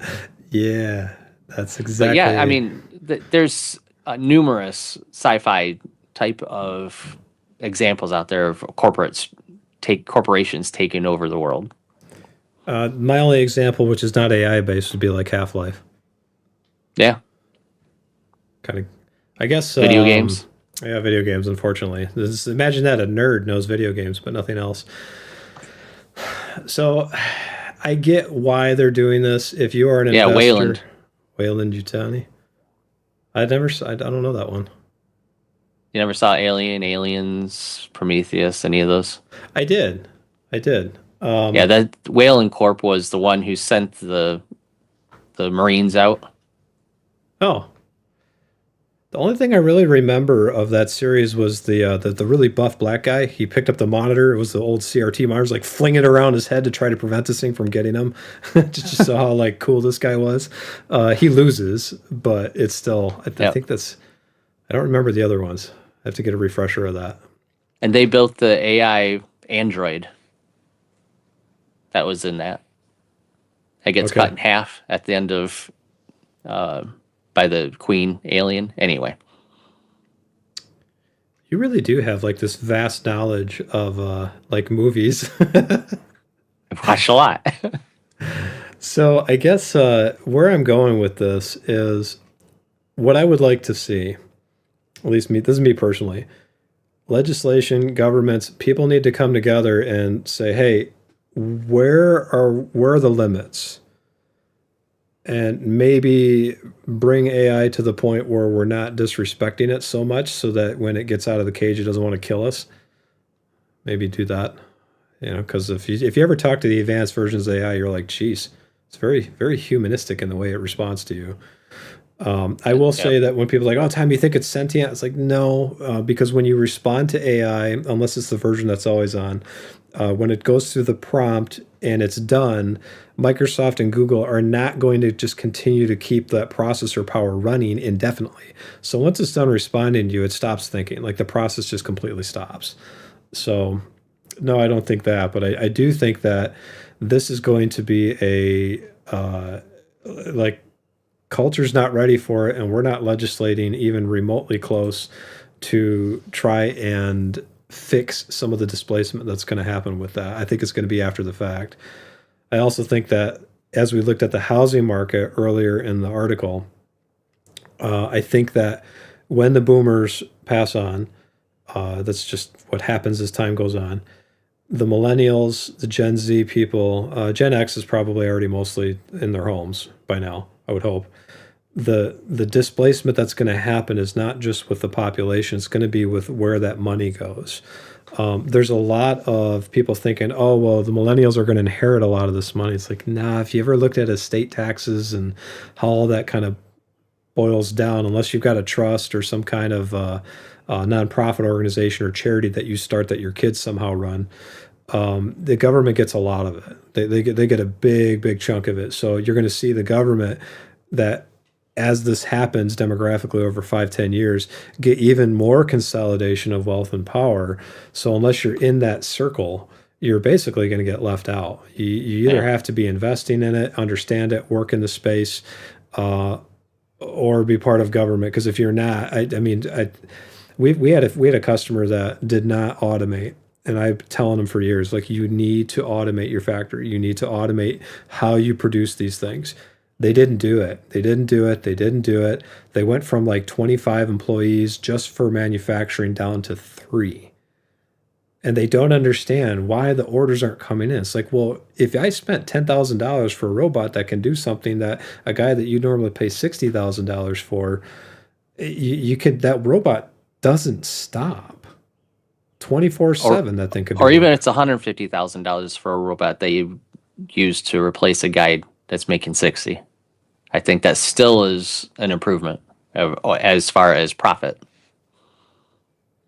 Spartacus says, we are talking about robots. AI is no longer enough. We are still going to lose more jobs. I think someone is going to have to pay to stay at home. I get paid to stay at home half the time, because if I don't, like, the whole administrative logistics and ordering side of my business collapses. And I got to tell you, there are a few days out there that, if I'm on a Teams call, it's like, what's that noise? It's like, oh, nothing. I'm just licking the window. It tastes fruity. Now, I think you missed, Spartacus, I think you missed our conversation on universal basic income and what happens when AI robots take over all the jobs and we have nothing to do, and where's our purpose in that, and we become a cashless society, blah blah blah, because yada yada yada. So yeah, I think you came in a little late, but we did cover that, and you are correctly in your assumption. Somebody's going to have to stay home, and I think the beginning of that is universal basic income for all these products that AI robots are making, where they're not paying people to make them, and it doesn't cost anything. I think we're still a few years off from that, but quite a few years. I think that I could see that's where we're going, and I think that's what you're assuming as well. I don't know where. Like, I think eventually, I got to believe the altruistic, happy Tom, which doesn't come out very often, but that this is going to a place that's going to be positive long term. Where I'm most concerned is governments getting control of it, using it to manipulate people, because it's not like that ever happened with the church during the Middle Ages. Nah, never. Like that. They don't use things to control people, and it's like that's not still happening today in multiple different areas. So I think we finally get Robot Midget Fight Club.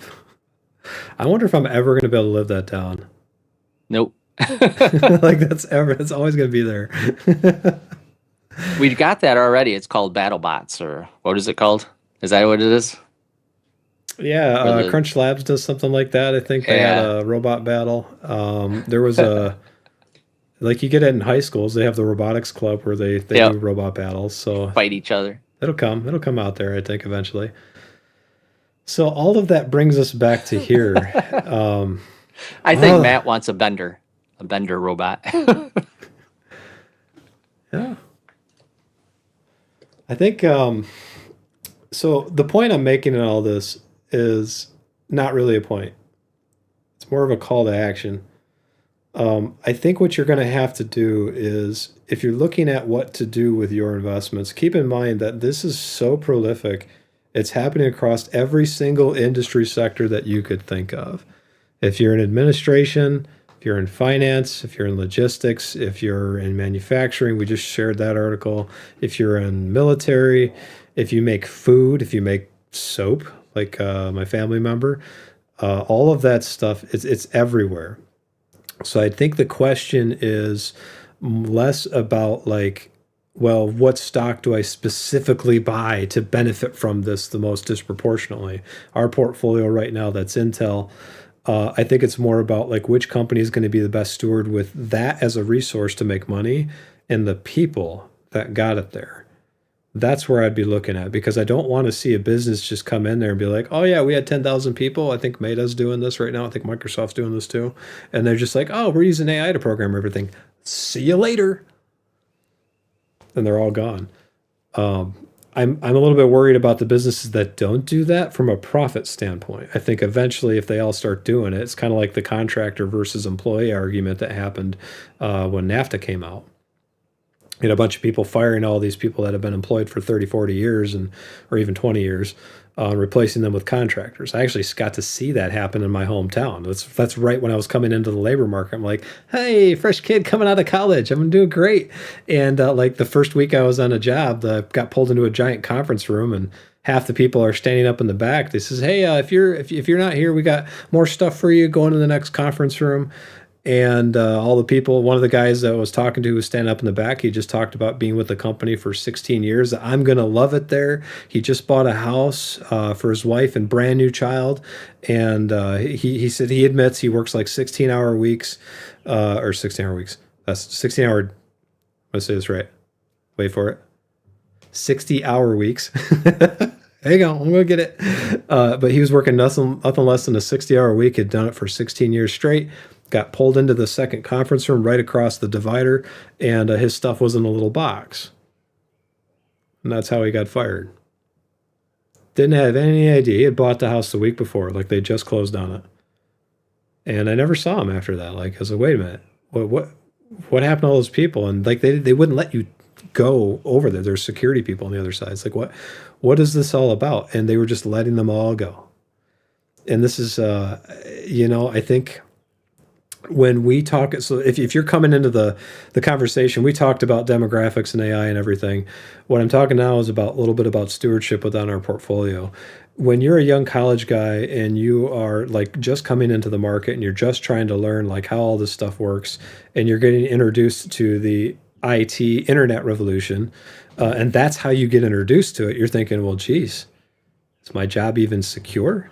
Like these guys, this guy Ben, his whole life has been his job, and he just got laid off with like 4,000 or 5,000 other people. And ironically, care in the world. Yeah, I think this goes into what Spartacus is saying here. When he said, don't talk in that sense, who will pay to stay at home without work if robots replace us. I think what he's saying was what you were talking about is if all these people are getting laid off and they don't have jobs and don't have money, who's buying the products that these companies are making? AI. And now the companies aren't making money because nobody's buying the products. It's a vicious cycle. I mean, capitalism needs people to be spenders, right? To consume. Spartacus, and Brian, that is exactly where this was going with the demographics conversation at the very beginning of this. If we do not start replacing the demographic cliff that's happening as a society where millennials and younger are not having kids, this will not be good. If we do replace that and we do have people coming in to replace those that are dying off, I think it's going to be a good thing. But we have, that's not happening right now.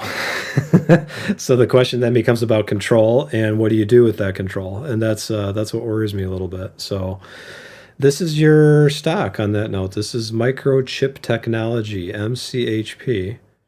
That we're looking at. And we've got Intel on this list too. As we talk about stewardship with investments, and if you're like back to my example, the people getting laid off, that was Johnson Controls. And ironically, with that job, over the next year, I saw over 20,000 people that just like same thing happened to them. I saw guys sitting at their desk. I go pick up their computer equipment, and one of them was just sitting there staring into like nothingness, and he had his BlackBerry, if that tells you, that kind of gives you an idea of the age of this. But he was just staring into nothing. It's like, Tom, I've never given this company less than 50, 60 hours a week for the last 22 years. And just like the other guy standing up in the back of the room, and they just gone. If we don't understand how this impacts other people, this is not going to be a good thing. And this is kind of when my investment idea behind this, if you go to our income here, that's where all this started. It's like, well, if it's not safe for an employee who just graduated college and thinks he's going to change the world, obviously that was a mistake, but like who thinks he can do great things, right? I want to show them I can do it. And that's how you get introduced to the business world. That's where this came from. That's where this Dividend Dudes passive income, because I always started engineering my life around what if this happens? And it pays off really well, but I still see a lot of people especially the younger generation still, that don't think this way. They think the same exact way that I did when I came out of school. They thought everything was going to be fine. The company will take care of them.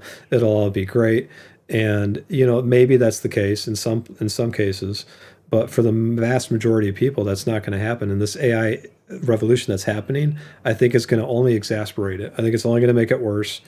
And I think that because of competition, because of the stock market, because of the way investments physically work, I think that if you don't partake in what Microsoft and Meta are doing, your business is no longer as competitive as the other one and your stock tanks. So if you're sitting on the board, or if you're a CEO, or if you're one of the C-suite people, you're going to get fired, and nobody there wants to get fired either. So this is like a vicious cycle that I think the only way that we're going to get past it is culturally. And I'm not sure that's going to happen overnight. So there's your pessimistic Tom. But I think on a positive note, the companies, if this is happening broadly across all the business spectrum, and you look at the stocks we have in our portfolio, before we look at this one, every business in this portfolio will benefit from AI in some. It's like the rising tide.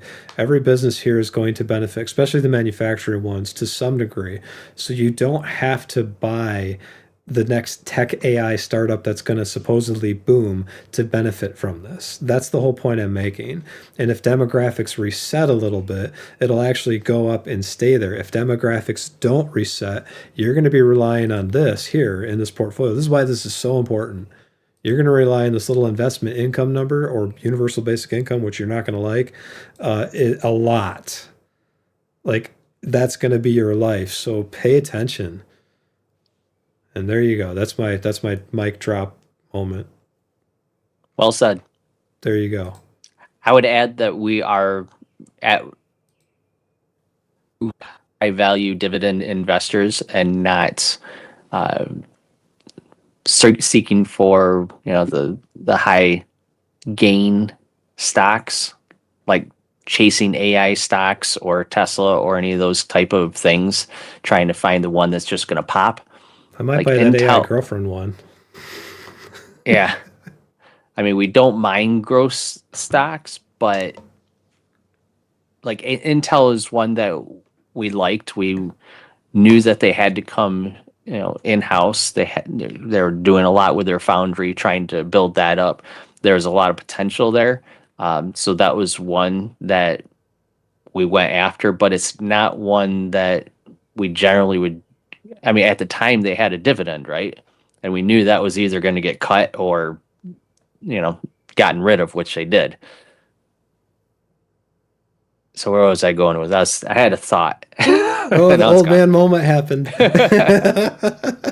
I think the point is that Intel is one. Whenever we hit a growth stock that just pops, it's not because we're looking for the growth part of it. We were looking for either the dividend part of it, and it's a well-run, it makes money, it's a high-value stock, even if it didn't have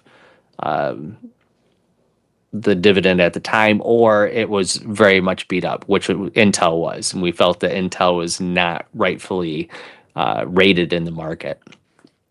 Anytime you see a stock like Intel's case, where the book value, so if you take all their stuff and all their debt and you sell everything off, where that number is higher than the market total market capitalization of every investor that invested in Intel, that's a value mismatch. Like that's stupid. I mean, that's like free money. Like you could just shut down Intel at the time and end up with more money just by buying the stock.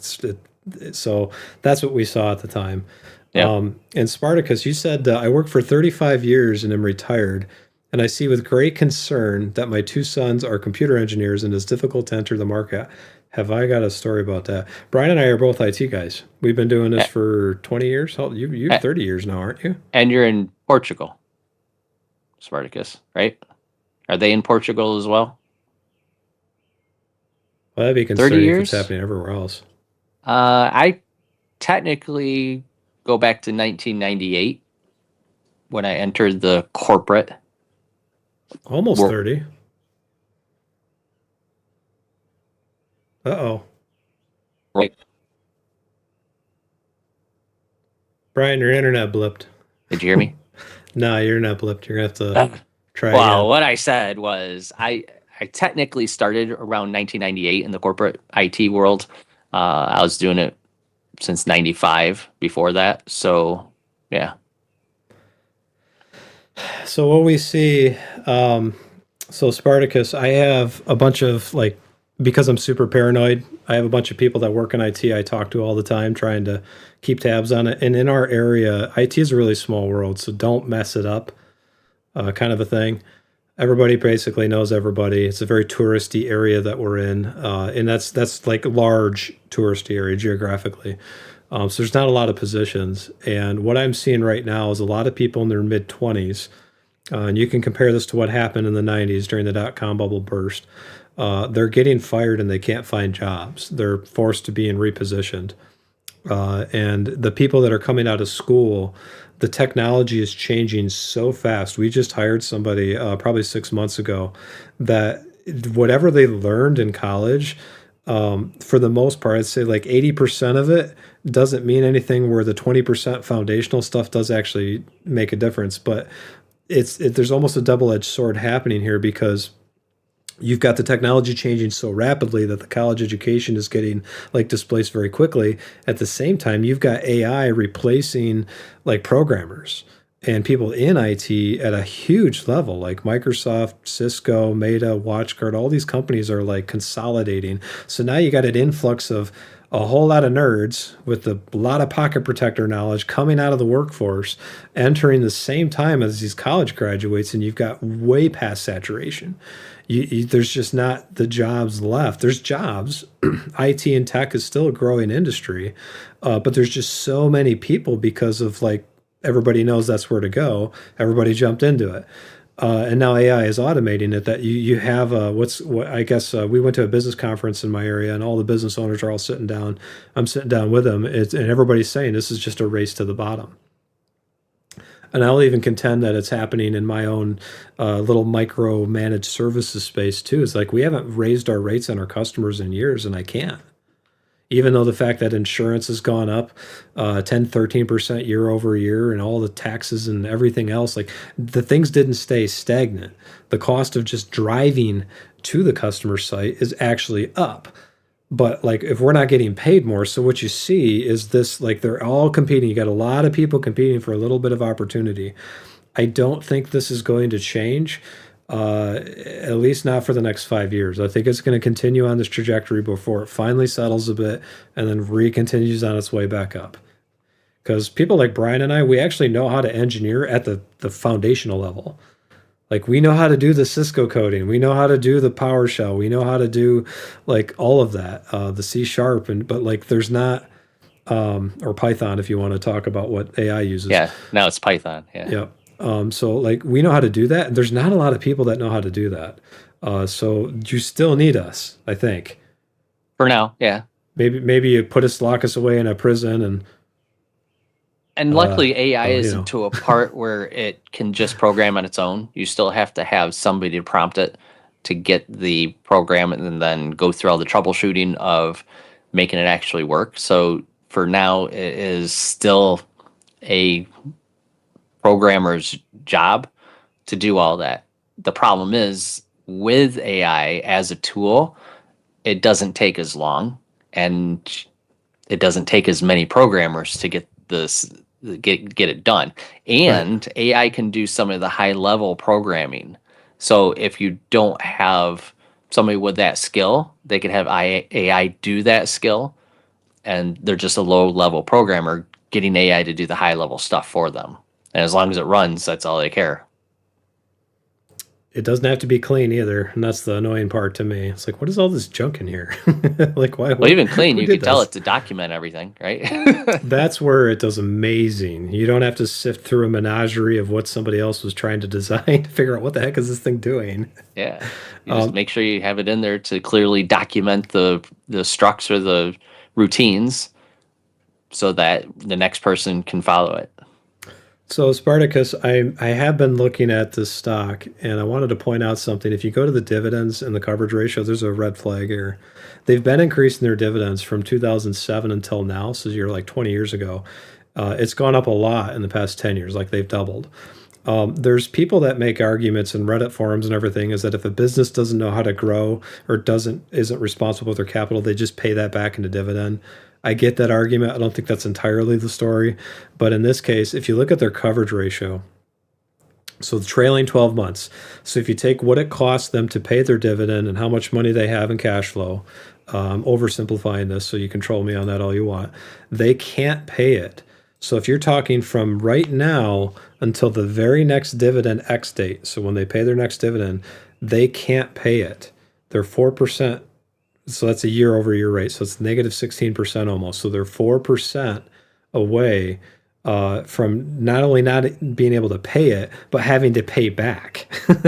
Like they can't only not only can they not pay it, they have 15 or 16% were like beyond not being able to pay it for the next year. So they're paying their dividend from somewhere else. So if you're buying this one for a dividend check, I would not count on it to last for long. There's obviously other factors going on here, because if you look at 2022 and you look at their dividend total was $1.16 per share, and they went up to $1.81. So that's a massive increase. There's probably a pretty good reason for that. If I was an investor, I would want to make sure that that's not coming from equity or dilution of shares of stock like an LA Capital does a lot. So you would want to pay attention to that. That's not a good number to see. It doesn't tell the whole story. So if we go on and we look at the earnings here, look at those earnings. Look at that number. That's a good thing. Mm-hmm. Big happy numbers. I'll be the painter guy. It's like a happy cloud. They're big happy numbers. We like happy clouds. Do you like happy clouds? I like happy clouds. I like happy numbers. Gross adjusted earnings. That's the wrong direction. Yeah. That ain't going the right way. Who They had a bad year. Who's the guy who said that 90% of he was one of the AI like Anthropic or Michael Burry or one of the major investors is saying, yeah, like 90% of the AI companies are going to go bankrupt. I think this is one that doesn't look that great as far as longevity is concerned. They are not. I mean, they basically do what Intel does, but they do a lot of like RISC-V architecture and HPSC, PIC, stuff like that, embedded processors, Okay. EPROMs and stuff like that. But I mean, they're kind of remind me of Broadcom. Oh, Matt, you reminded me. Thank you. Because they make like everything. This is not a dividend stock, Spartacus. This is a growth stock. It's a high-risk growth stock, but it's there. There's signs that they are growing. If you take a look at their operating expenses, they've been relatively flat. So you can see that right here. This is quarterly. I'm not looking annually. And you look at their operating income, you can see the upwards trajectory that if they're healthy, you would see that also show up annually. So if you look at their operating expenses here, they've come down. And if you look at their operating income, it's basically been pretty flat. Now, this is some fancy footwork on the accounting side. This requires investigation. And I can't just give you like a, hey, this looks good right now. But as far as like the dividend check goes, I would not buy these guys for the dividend. Look at that, cash from operations. Wow. This is why the dividend check number and everything is also off. Because if you're looking at the cash from operations, you got $2 billion, almost 3.5, 3, and then all of a sudden 900. Way down, like really, really fast. I think that there's a reason for this. And I think you need to probably understand what that reason is. What I'm seeing here is actually a pretty good thing as far as the debt reduction is concerned. They're paying a lot of stuff back. We can check the total shares outstanding. You can see them getting their cash back as well. I think what happened here is possibly some build out from some manufacturing facilities. And I have to go to annual to make sure that that's true, but Let's look at the total assets. No, maybe not. The assets are decreasing. So if we go and we look at the total shares outstanding, those are flat. So yeah, I would contend that this company is a growth company, not a dividend one. There's a lot of things that are like happening in terms of growth. There's not a lot of things that are happening in terms of income reliability. I don't know enough about them other than that to make a nerdy Tom moment session. We'd have to look at them a little bit more deeply, which maybe we could do that with a membership thing, dig in deeper, actually look at the earnings reports, figure that out somehow. Brian and I are still trying to figure out how to do the YouTube thing. It's mostly me. Brian's just kind of like, do this, and I'm like, I don't have time for that. All right, General Mills. Matt, you wanted to look at General Mills. Let's put this one into AI because I know what they do. What do you think? Let's see what the AI thinks of General Mills of GIS stock.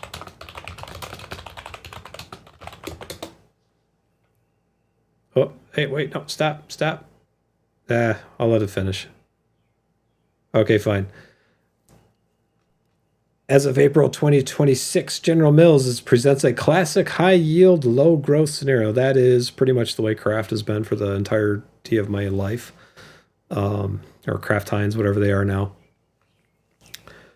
I think that if you're looking for a dividend growth stock, because I did look at them a little bit, Matt, I want to say last weekend, and I don't think that this company in particular is much of a growth play because their yield is so high relative to their earnings. However, if you want a consistently well-paying dividend stock, I think that these guys are it. So where if you have like Microchip is the one that was coming out that is not the dividend play, that's the growth stock. This is more of the dividend play, at least as far as I'm concerned. These numbers are pretty good. And I think AI covered it when I talked to, I think it was GPT that I was talking to when it said it, but the company has paid dividends without interruption for 127 years. Yes, I know that. Payout rush, yeah. Okay, so if we come down here, where's the value? I want to see if it actually covers it. Maybe it won't.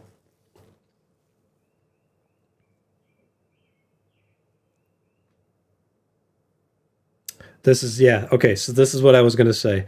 And I hate to use AI so heavily on just this one here, but I wanted it to say something that I was thinking with this, because I said this when you said to look at GIS.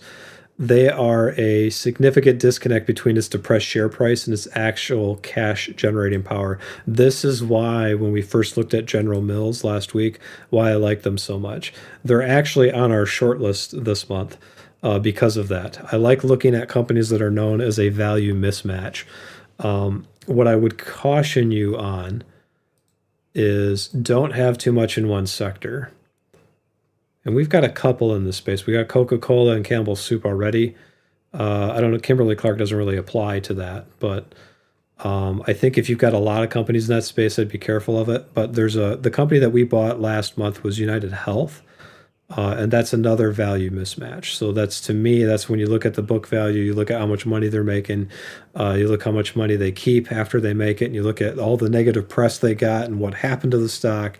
Kind of like Intel, they just got beat up like crazy. In fact, all of our top tens, actually Rio's been exploding too lately. You see that, Brian? Yeah. Somehow, what happened to Rio? They went up like 50% in a week. Don't know. Should look at them. All the stocks that we find in our list that grew this way were of the mindset of General Mills. Like, so I would say that of all the stocks that everybody's ever asked us to look at, that's a pretty good one.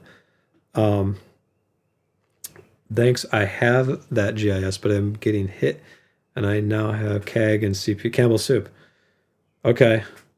Spartacus, you didn't actually like sell General Mills for Campbell Soup, did you? I'll see. Hopefully, I don't know what the delay is, so I'll keep going here. But if we go to positions, let's go back and look at GIS. What I would be concerned about is this space is highly regulated, not in the manufacturing space, but because it's a food industry. It's regulated more about what's happening with the supply of its product. So if you're talking corn, soybeans, things like that. I would take a look at the supply of those things, or aluminum if you're like Campbell's Soup, how much it costs them to get that. In this case, it's going to be the supply of the food itself. One way to check this is if you look at what happened with ethanol when that whole gasoline thing took place back, was it like 18 years ago now? Ethanol. When did they hit the gas pumps? So it's like almost 20 years ago. Sure. Spartacus, good. I'm glad you said no. If you look at what happened to that, you could see the spike because it affected all of the food companies that were producing food with that corn. So you saw like a lot of manufacturers of like cornflakes did not do good during that cycle. So in this case, pay attention to what the farmers are doing. That'll tell you how, and the regulation around that, like with anytime the administration says, we're going to help the farmers, they're not helping the farmers as much as they are purchasing equipment, because that's all a lot of industrialized farming now. They're helping the manufacturing that sells the food. And GM's gotten hit pretty hard by the Maha movement. So they've had to pivot. Maha? What is that? Like MAGA, Make America Great Again. Maha is Make Health Again, Make Health Great Again type thing. That's a thing? That actually became a thing? I can't remember what it stands for. Maha. It's not like Robert meme, Kennedy is it? Jr. thing. Brian's going to look it up. Yep. Maha. What if that's not how you say it? What if I'm saying it wrong? That's how you say it. That's how they say it. Make America Healthy Again. That's the thing. Okay. It's from the HHS.gov.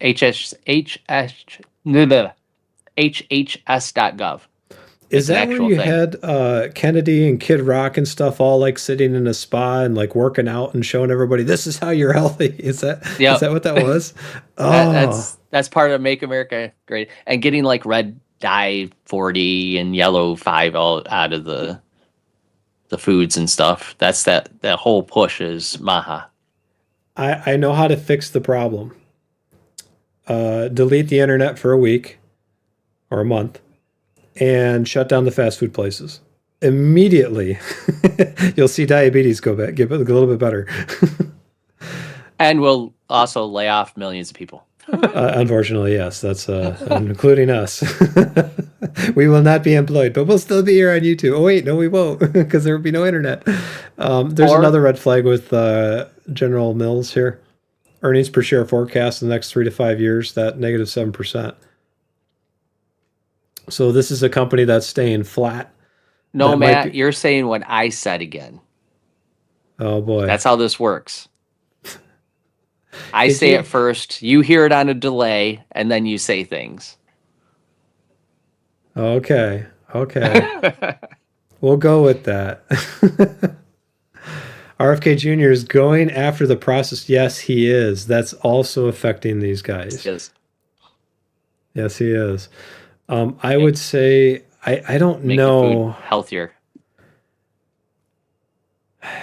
This is not going to be a growth stock. I would think that if you're going to buy these guys, you're buying it for the value mismatch, but you're going to need to get out once that resets itself. I would also say that if you're going to buy something like this and you want them to grow, attend one of the investor conferences and see what they're doing to try to get business in overseas. A lot of places do have government regulation around food, but somewhere like India is feeling, because there's a lot of rice that's grown in Middle Asia and Asia itself, and they're having a huge water problem right now, so they have to like go to other sources of food. That's where a company like General Mills could come in and actually keep feeding the people. India is still one of the few places in the planet that's got an actual population growth curve happening. Africa's the other one. And a company like this could be well positioned to not just take advantage of that, but actually help those people when they actually have a problem with the food. But they have to be aiming for it now. If they're not aiming for it now, you'll never see the growth that comes from it. It'll be somebody else that sweeps in and does it. And there's plenty of people in the space. And I would say that if you do buy it, it's a buy and hold for at least 5 years. I think they want this administration out, and hopefully whoever comes in is more, food corporation sensitive, so that They don't have all the regulation to cut through some of the red tape to get them profitable again. So what would that be? MEBA? MEDA? Make America diabetic again?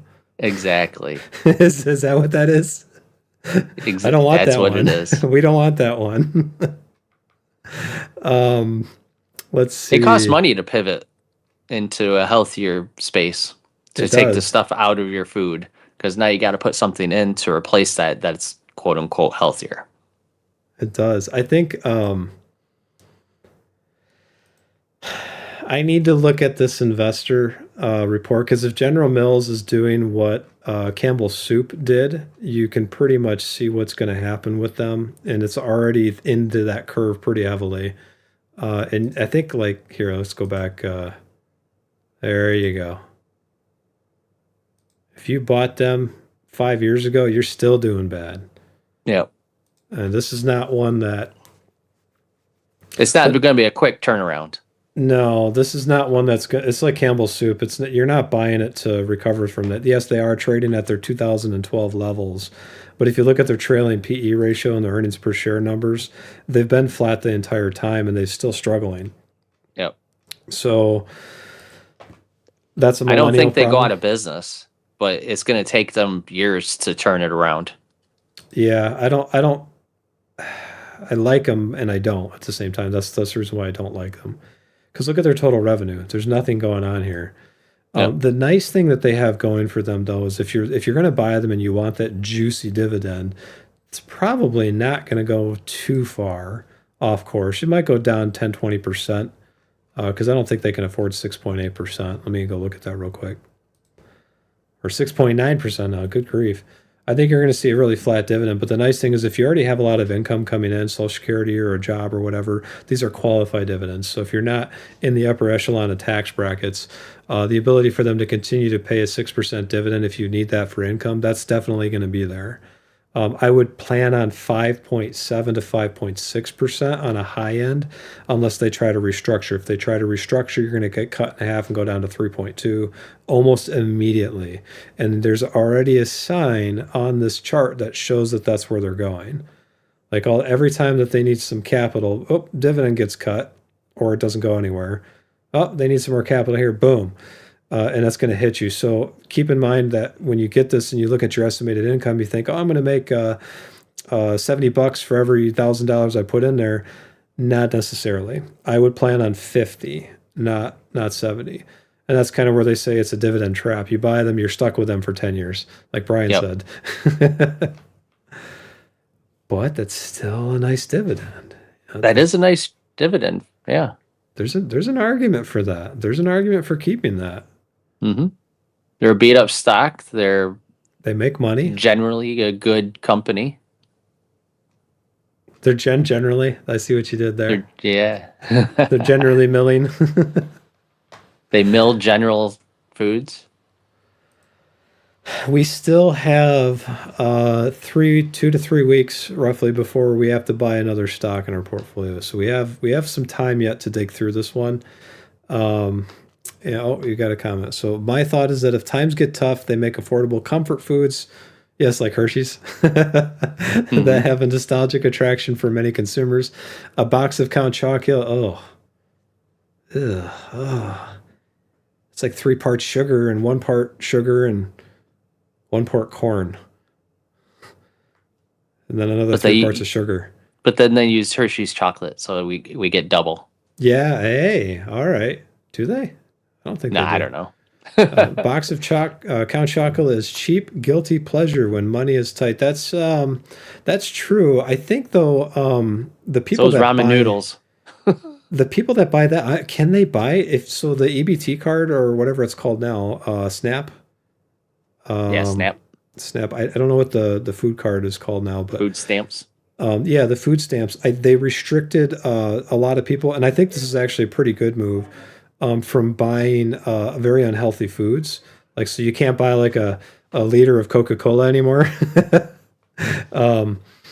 Incentive, I guess, to get off of them, but you can still get your food. But I think, though, that, like, I don't know if you can buy something like Count Chocula anymore. Do you know if that's a thing? It's still it's still a thing. You could buy it. It's out. It's in the stores. Let's see. Let's see. PE ratio is trading roughly 8.4 to 10.3. That's very cheap. Where historically the median is closer to 17x. So intrinsic value, discounted cash flow model success, the fair price is stuck between $57 and $115 a share. With the current price sitting around $34 to $35, that's a 40 to 70% discount. I would agree with that. I think that's all right.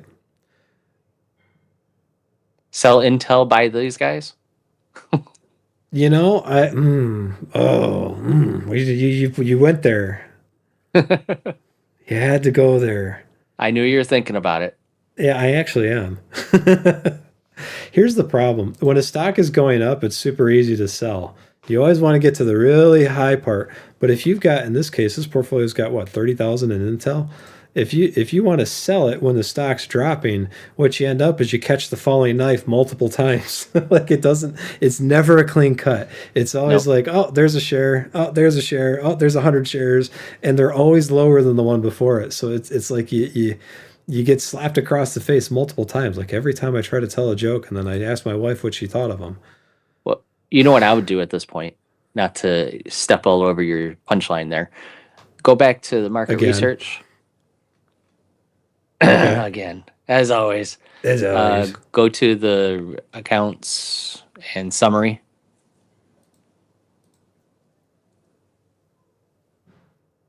Positions. Position. Well, you said summary. I was wrong. Okay. So to get to Nirvana. To get to 4%, if we sold $4,000 of Intel and bought $4,000 of GM, that would get us to about, what, 4.3%? 4.4% maybe of GM. I'm not doing the math because you criticized my jokes. I'm angry. So that would satisfy some profit taking from Intel and then get into a possibly beat up stock thanks to our friend Mind Over Matt. This will be the second time in 4 years that somebody found something that we like. Yeah.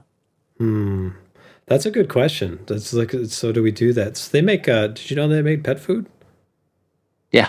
Is that really what's in Count Chocula? Pet food. That's what you're eating. Is it the same factory? No. Like, do they make the pet food on the same line and then just like kind of clean off the machines to make your cereal? It is not. Your pizza snacks are actually dog food.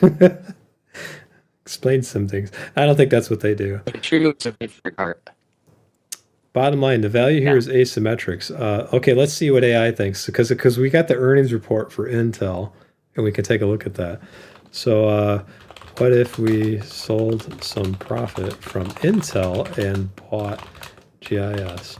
Is there upside? I don't believe everything AI says, just, you know, to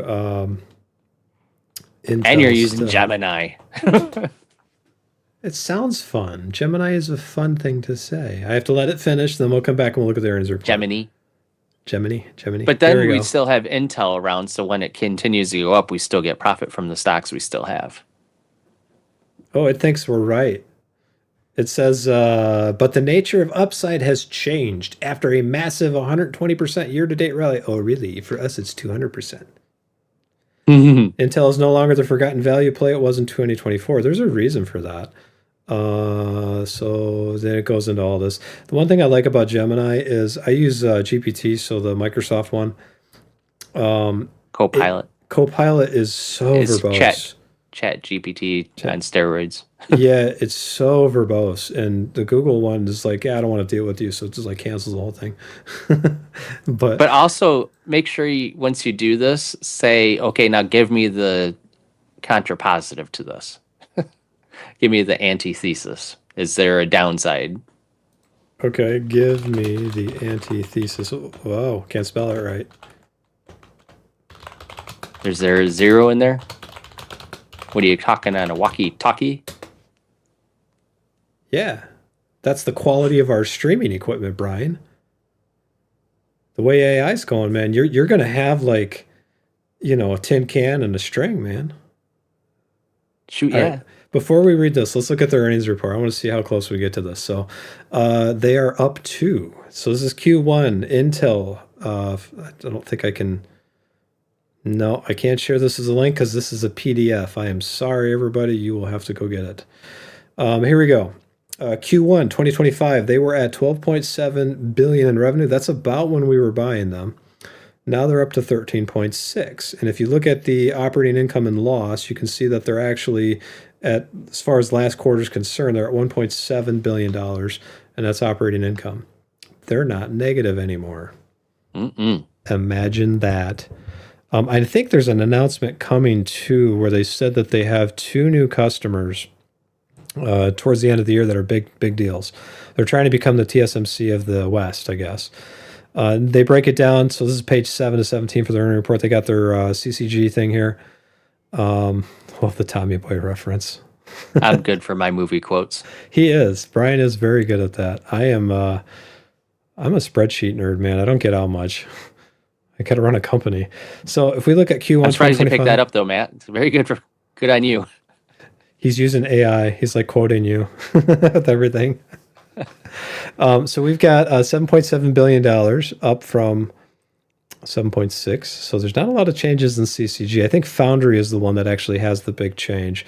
DCAI segment is, wow, look at that. They're doing better. That's pretty good. I think if you guys ask me to try to find another Intel in the next 5 years, I might be able to. Usually, though, these opportunities are pretty rare. In the past 24 years of me doing this, it's usually 1 or 2 every year. So don't count on like blockbuster picks. Look at this number. These numbers are awful.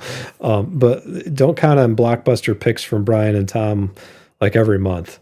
These are things where you sit on it, kind of like General Mills, and you wait for a while, and you'll make really good money. But you got to be patient. So you're not going to quit your job. Don't go tell your boss like, "Hey, you guys suck." No, don't do that. Take care of your people. Take care of your job. Take care of your pets. Goes back to my comment, poorly worded, about not chasing growth stocks that are going to explode, because you're going to waste a lot of time and money until you find that one, when you could just do what we do and still find them with the same frequency. Check this out. Their Foundry, page 9. If you look at Q1 2026, that is up by $700 million. But they still had an operating loss of 2.4. They're still building it. It ain't there yet. However, but it's going the right direction, you know? It is, yeah. It is going the right direction. And I think that's a really good sign. And I think this is why the stock is really popping. The trick with a value play, so for all you people watching, if you want to help us improve our own preeminence here on this stuff, keep in mind that when you're looking for stocks, we're looking for the ones that are beat up that still have a good defensive moat, that they still have manufacturing processes that are good. Kind of like GM in 2008, with the exception of they aren't going to get to the point where they have to shut down their ticker symbol and reissue another one and make everybody that had a pension with them go completely bankrupt. So you don't want that. You don't want that. But this here is like, that's a good thing. This is kind of what we were seeing back in the day. Like, we have to, as a country, as a like a sovereign entity, if we need to play the world's policeman or have our ability to make microwaves, dishwashers, washers and dryers, like a home appliances, we need to be able to make our own chips. And when China was circling Taiwan, I think the Pentagon and the United States took notice. I would have. And that's where this is coming in. We need something locally to make sure that we can still survive.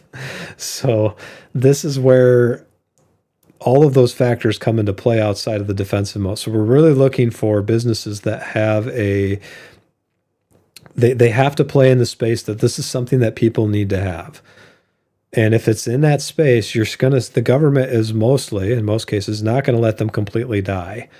And this is where Intel was. And now you can see them recovering from that. And this is not just with the government help. Outlook. Okay, so that's, I mean, I don't know what you're seeing here, Brian, but I see them doing everything we thought they would do. Right. 3 years ago, we saw this. We're oracles. We're the oracles of Michigan. Take that, Omaha.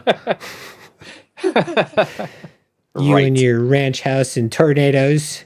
Oracles of Holland. We say youper here. Wait. Oracles of Ottawa. Oracles of Ottawa. Oh, goodness. Because it's got to be an O, right? Oracles of Omaha. OO. Oracles of Ottawa County. Oh, I don't the know. OOs. God, I I'm never just gonna live have that down. one more question. What's going on with SAP? SAP. I've been buying some. SAP has a very, very expensive program. It's a very my career started doing SAP development.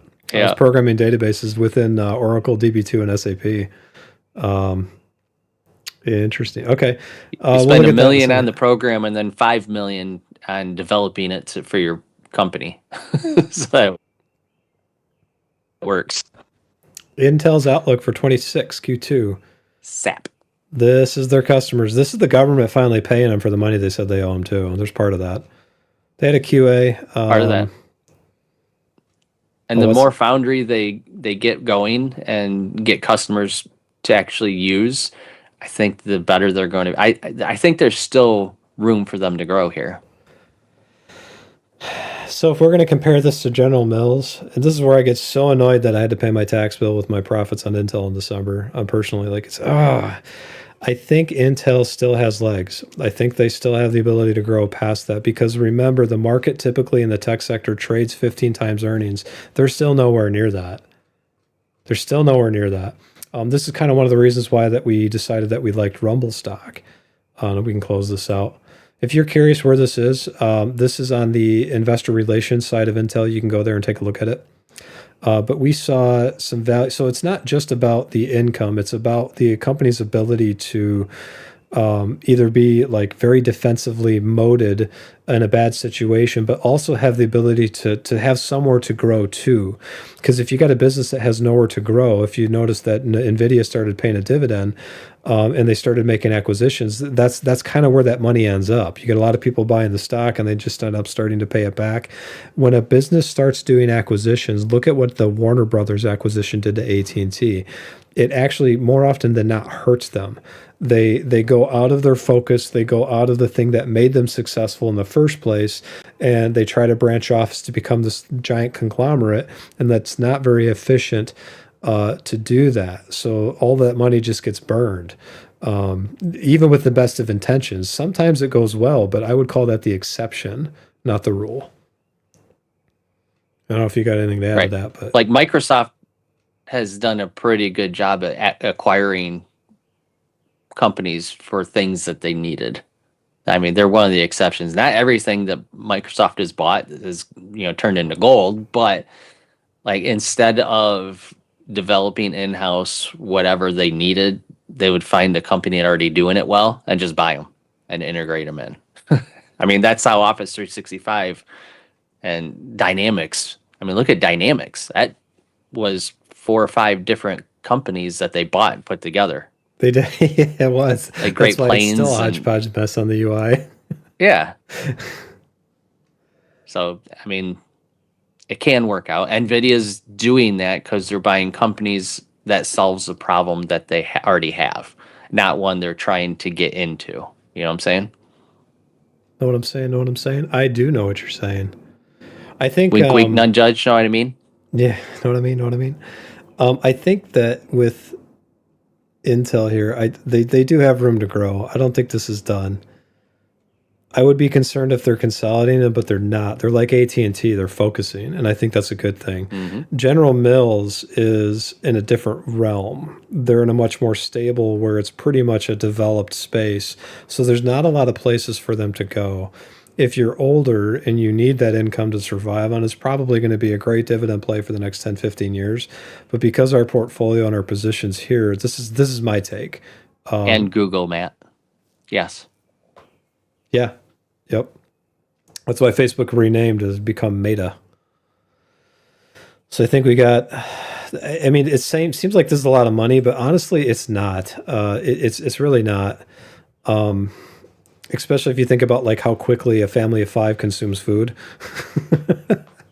Like we'll go shopping. I'll go in the fridge and think, oh, we just bought those beef sticks. I'm really hungry for some like Slim Jims or something like that because it's unhealthy and I love unhealthy food. But like I'll go in there and it's not 3 hours later. It's gone. It's like what? Where'd it go? We bought like 3 bags. I'll see my son walk by and he's got like 3 of them in his mouth. It's like, you're only 4. What are you doing? They're delicious. General Mills is not going away because of that. But I don't think they have the legs that the other companies do. So if you want the income, I'd say General Mills, go for it. I think if you want the growth and the income, I would push more towards something like Intel. I hate holding stocks that have these kinds of gains because you can still capitalize them. But I still think towards the middle and end of, if I had to put a timeline on it, I would think to end of 2026, mid 2027, these guys they still have a ways to go. And that might even go on beyond that too. I don't have that kind of crystal ball. Chomps, yes. Yeah. Delicious processed meat. My only problem here is that Intel doesn't yet pay a dividend. They will. I don't know when. I would caution that if you're looking at a growth stock, the moment they start paying a dividend, then that's when the growth is pretty much going to stop. Hey, did you notice we have 666 shares of Rumble? Do we? Down at the bottom there. Oh. Hang on, it's still before 4:30. I'm not doing that. Hang on, that's a bad thing. I'm going to be superstitious. Buy 1 share. Buy 1 share. I'm buying 1 share. Thank you, Rumble, for making me paranoid for absolutely no reason. Out of all the things I said, that's what you were looking at?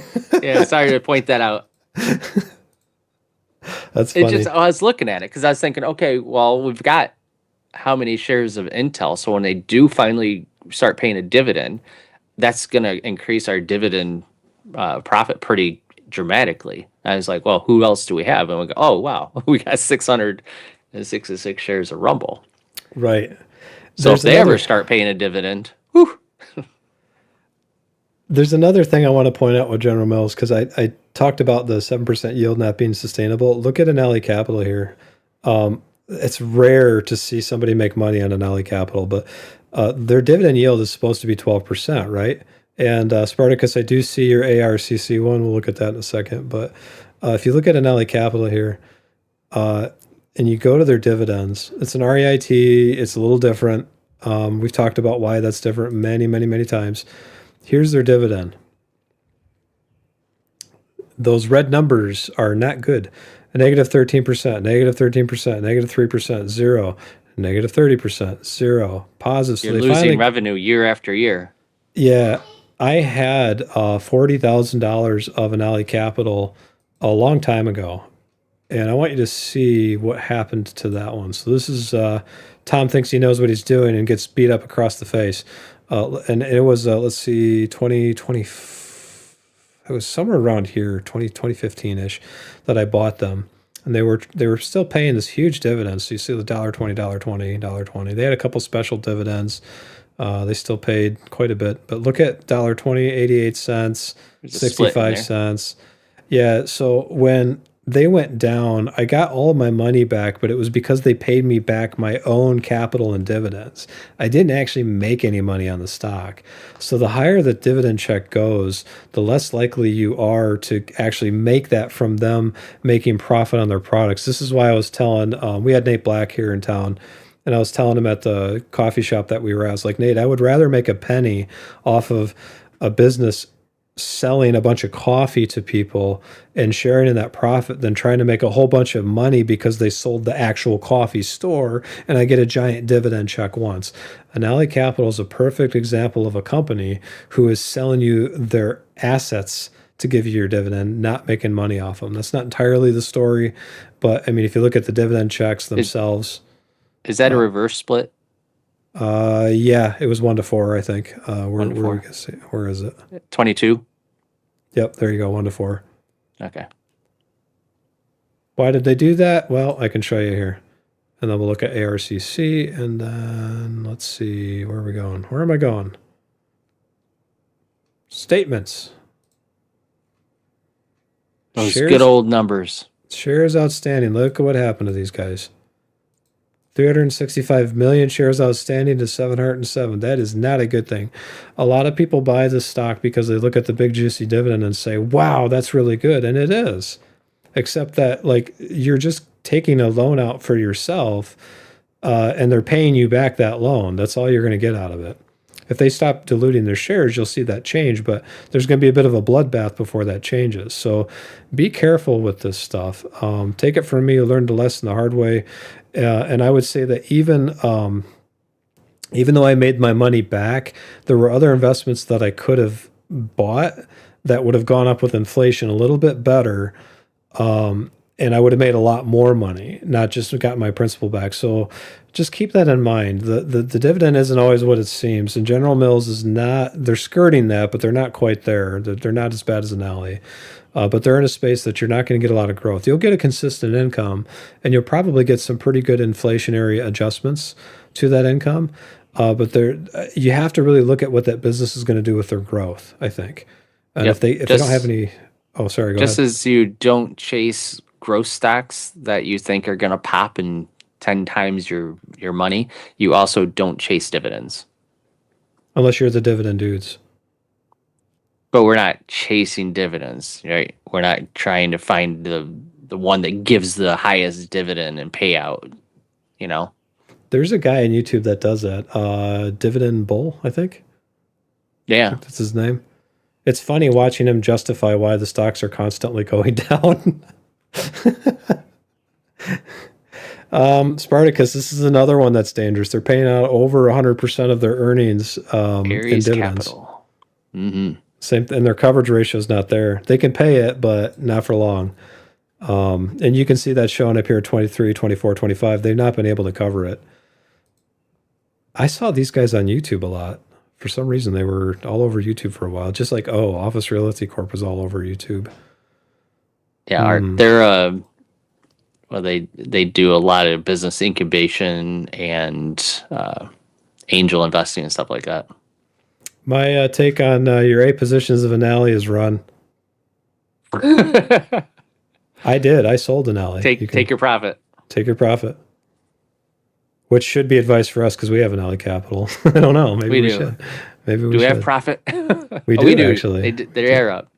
The other thing about REITs like them is you're not paying qualified dividend income taxes on that. You're paying regular income taxes. So if it's a 10% dividend check and you're in the 30, I don't know what tax bracket most people are in. Me, it's 37, 39%. It's ridiculous. Depends on the year and depends on how much my ego gets smacked in the face.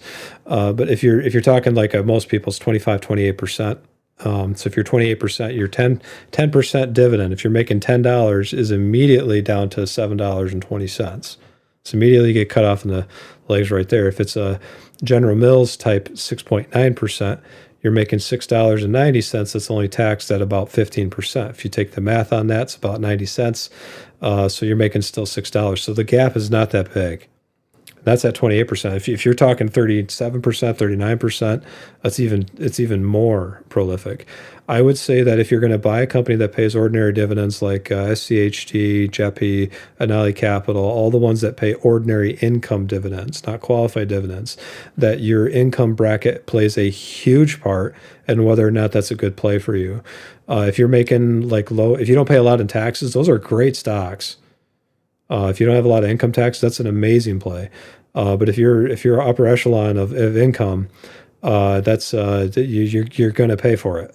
So please seek out your tax advisor for. Yeah, and financial advisor too. Yeah. Or maybe instead of Intel, we sell Anali Capital and put that into GM. GIS. Jizz. Jizz. To jizz. That doesn't sound right. That is not good. It's GIS. I'm gonna say GIS. Okay, JPEG. JPEG. GIF. Jiffy Lube. Hey, why doesn't it show me my statement? Did they sign me out? I'm gonna go back in here. You gotta refresh. They're is this Nelly? No, this is ARK. This is Aries.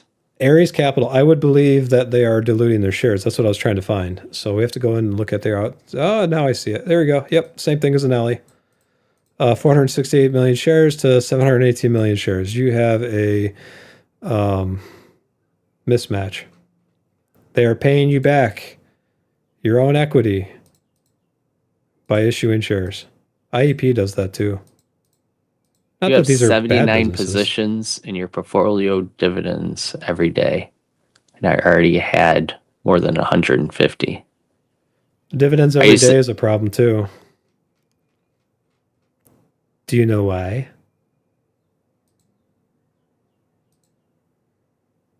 Is that how many stocks you own that are giving you dividends every day? 79? There's my Rumble purchase. One $6.53. $6.53. See this management fee? Oh yeah. If you've got that many positions, Spartacus, I would take a look at your transaction fees. See this fees and commission here? Notice how many zeros there are? There are fees sometimes associated with dividends if it's a foreign investment that you're going to be paying. And the more transactions and the more things that happen, the more fees you're going to be paying. So keep that in mind. Keep that in mind. You could get beaten up real bad with that. And notice how we've been intentionally avoiding that. You can see it right here in our fees and commissions. Like there's one. We have one fee. Daddy, can forget about a Barbie. Okay, Daddy's still talking. Bye-bye. That's my 4-year-old. Yeah. I have no idea what he said. Something about Barbies. What are you doing with my girlfriends? Fuck, he comes in with a computer with an AI girlfriend. How do you get that? No, I'd be careful of the fees. Yep. I think that's a lot of stocks to hold. That is a lot. I think the most I've ever held was 53, and that was too much to me. I think now my personal portfolio only has like 19. I don't have that many. It's really hard to keep track of 80 companies. It's almost like you have an index fund.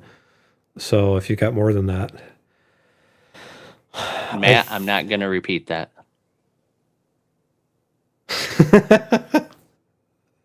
Come on, Brian. It's GIS. It's GIS. Sell Anali to get GIS. I think that's a valid discussion. We don't take... We got to give anally to get jizz. What is he messaging you that stuff personally? Like, hey, say this. You'll get canceled I'm not your on puppet, YouTube. Matt. Matt's probably somebody who's employed with YouTube, so I want to make sure these guys never go viral. He's employed with YouTube on Rumble. It's he's a double spy. I think that's a good discussion. So, like, when we talk about next week, because we really got to start looking at this more analytically, besides the broad economic things that are going on. I think we could look at that. We could look at Anali Capital to General Mills. We could look at more potential United Health. I don't think Intel has run its course yet. Based on what I just saw from the earnings, I think they still got room to go. What bothers me about this one is when you look at the actual symbol, they're just so volatile. I mean, they're past where they were in 2000, just 2000. Right. And that was when they're like top of the world, when AMD was making crap. Sorry, AMD, but I mean, Intel was blowing you out of the water. You had like Cirrus, Logic, and a couple different other ones. That was when Risk was supposed to be. Remember Hackers? Angelina Jolie and oh yeah. It was a RISC processor was supposed to be like the fastest thing. But yeah, I mean that was when they're at the top. So they're like way past that now. I need to think about that further because I mean, gosh, that's 26 years ago, and they're at also that they level didn't now. have Foundry back then. Right. So this is really what they're betting on. If they could get Foundry up and running and get all these other people making chips on their dies, then I think they actually have a reason to be over where they were in 2000. when they weren't doing that. I think to figure that out, we're going to have to look at TSMC and Qualcomm a little bit more to see, at least briefly, to see what their trailing times earnings is. Are they 15 times, 12 times, 30 times? What's the historical norm? We will need AI to sort out the trailing PE for the past 10 years to see where they're at, because that'll give you an idea of what the customer base actually is before all tariffs and geopolitical stuff is actually considered. And then we'll be able to throw a number into the existing operation of Intel, because I believe that I think you're right. I think the base conversation for Intel has already been made. Like, the gains have already been made in that space. But if Foundry actually does what they believe it will do, then the extra growth that comes from that will take over the space for TSMC and Qualcomm. And that's the number we got to figure out. Yeah, Matt Lillard was in it too. Yeah. Well, you guys are movies buffs. Hackers. I need to get out more. That was an underrated film. It was terrible, but it was great. Just like Dividend Dudes. Yeah, we're terrible, but we're great. We're terrible, but we're great. So Intel is still on my sell list. For Foundry, one thing that I want to see is contracts. What contracts are they actually getting or have been offered, I suppose. Man, Campbell Soup still looks good too, if you look at them. Good. Good. Spartacus, you buy shares with dividends almost every day. Goes back to the transaction conversation. 20 years ago, I was buying stocks like that every day, and the guy who mentored me, Robert Vanderwall, he's not around anymore. He was in his 90s at the time. He'd done it for 50 years. He told me not to do that. It's not worth it. And at the time, I was buying them in $2,000 chunks. So 2006, $2,000 chunks. So when I was doing this, he says, don't do that, because the fee, at the time I was using Scottrade, is going to eat into your potential gains, and it's going to take you that much longer to get it back. Buy it in $4,000 chunks. So I would encourage you to do the same thing. Check your transaction fees and the stock purchase fees. It's usually a couple pennies. Sometimes, even if you buy a stock and you click that market rate, you're going to have to go back and watch the Office Space thing where how you made like pennies off the transaction. Take a note that if you buy at market rate, it's never exactly the price that it was put in. There's always a penny or two off, and that's the brokerage taking their cut. So the more transactions you make, the more you're feeding the brokerage. Not that that's bad. We need the brokerages, but if you're trying to make like good retirement money, still do the transactions, but pull them together. Let your dividends build up in the SPACs account for a while until you have enough to put into the market again. Yeah, you're not going to miss a lot by waiting a month, or even if we were like Dividend Dudes and said, hey, we're going to buy stock every other month, you're not going to miss out that much. That's kind of the point I like driving home to people. It's like, sure, you could miss out on 10, 20% over a week or two. But look at, this is the Campbell Soup argument, right? This is the one that's now trading all the way back to where they were in 96 and again in 2002 and 2009. So they're way, way, way, way low. But if you look at one that's a little bit more stable, even than these guys, these are the value mismatch plays. You're going back to Fastenal, aren't you? I am going back to Fastenal. Brian, you know me too well. Let's see, Fastenal. Let's go to that. I'm clicking the button, but it's not going any. Oh, because I'm already there. If you go back to Fastenal, you're thinking, I'm going to miss out. Are you? Really? Not really. I would contend that if you wait, that you're better off waiting, because you're going to miss these huge spike and drops intra trade. Like if you had bought these guys back in August of 2025, they were trading at $50 a share. You're still down. And Fastenal is a great company. A lot of companies do this. So it's not just the stable ones. Campbell Soup does it. Gordon Foods does it. You see it with SAP, which we can look at next week, by the way. Intel had the same issue.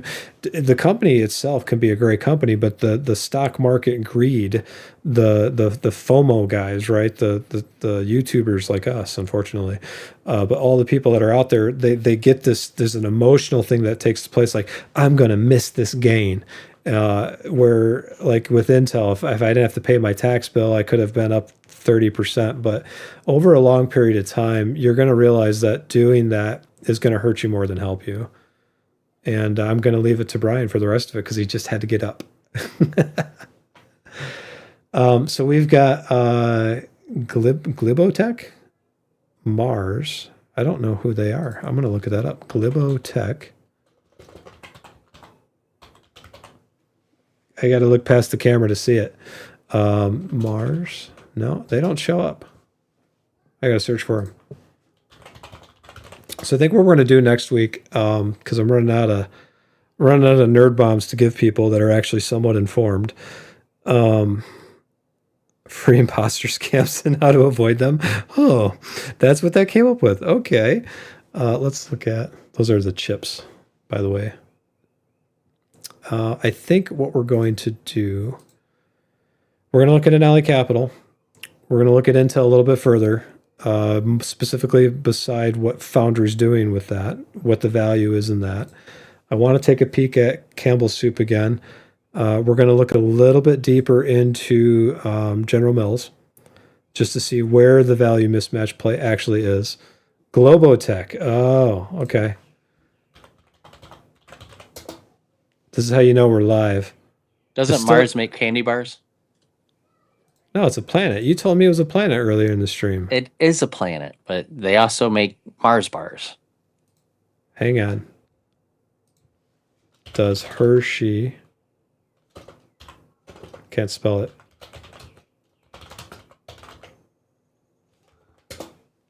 No, Mars makes Mars bars.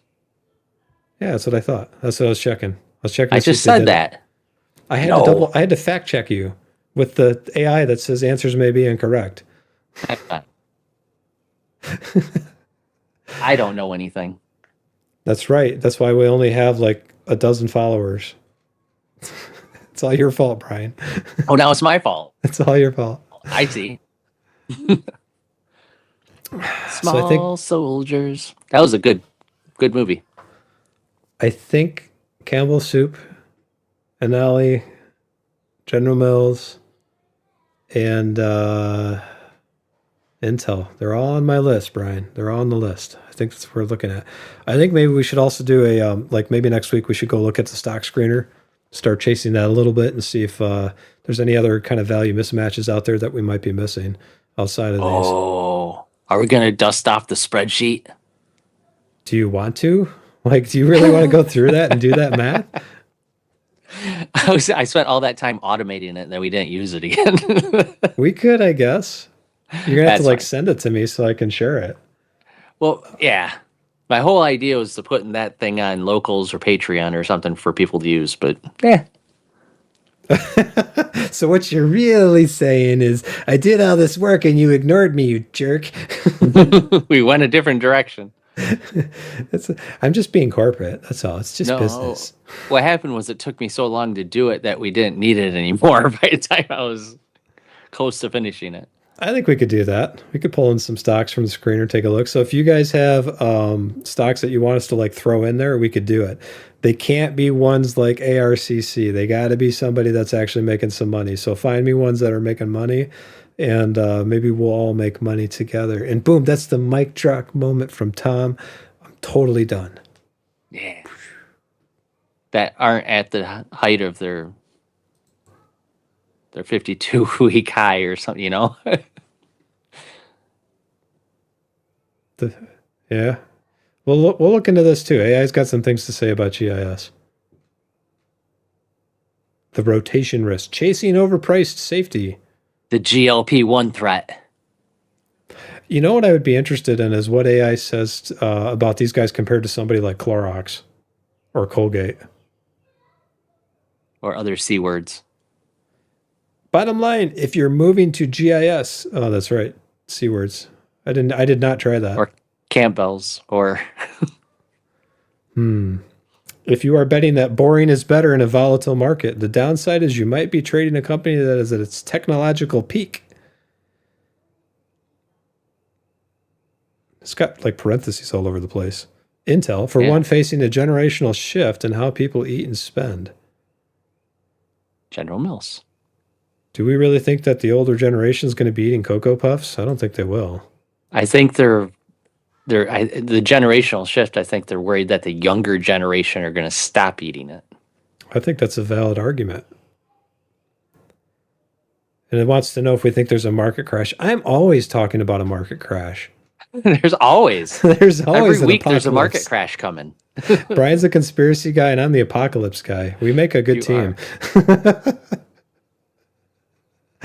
There's always something.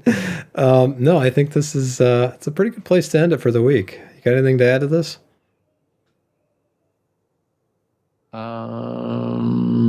You're welcome, Matt. No, the only everything past this is just AI slop. It is AI slop. We are actually not real people. We're AI. After this, we're going to go to our AI girlfriend that Elon Musk developed. This is all we programmed into ourselves. Now it's just making stuff up. It's hallucinating. We sound dynamic and engaging, but really, we're really old people and we just can't talk anymore because we died. That kind of hurts. I can't keep doing that. You got to stop doing it. You're going to hurt your voice, man. Yeah. Yep. The money maker of what do we made, like 57 cents today?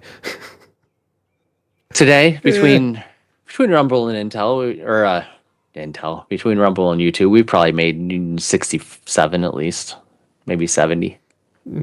Showing people how to make millions of dollars. Someday, man. Maybe I won't be a sellout, but I need to make something someday. Oh, Spartacus has Vicky. Oh goodness, Spartacus. That'll be a next week's conversation. If you tune in next week, don't let me forget. Matt did not let me forget about GIS. Don't let me forget about Vicky. Vicky sounds like my girlfriend's name. 73,440 positions or 73,44. I don't know what Portugal money that is. That's like Portugal math. They speak Spanish. It's not that different. Is that is that supposed to be like a dot? Is that the Portugal dot? 73.44 positions? No, it's a Bible verse. It's Spartacus 73 chapter verse 44. It's Vicky 73 44. Oh boy. Everything is awesome. All right, I think we're good. Vicky's a fun one. Thank you guys for all watching, and I will we'll try to remember all this stuff. We'll try to bring out the spreadsheet next week, and we'll try to do what we can to bring more value. If you would like, I would love to have your financial advisor come on and tell us how stupid we are, because that's good content, I guess. So yeah. That's all I got. Small wonder, yeah, Vicky. Bring it right back to the AI. Movie quotes. No, that's inundated. A TV show. Why'd you guys suck so bad on stocks last year? Well, we watched a lot of movies. That was a Nickelodeon, I think, TV show. Back when I was a kid. Man, what'd you do when you were living in your metro? You didn't watch TV. No, I worked. How do you think I got all this stuff? I worked. It's cold in a metro. They didn't have cell phones back then. I had a little Nextel that you'd flip up and you hit the button. I remember IBM used to call me every like 2 hours. Like, hey, this thing went down. Go fix it.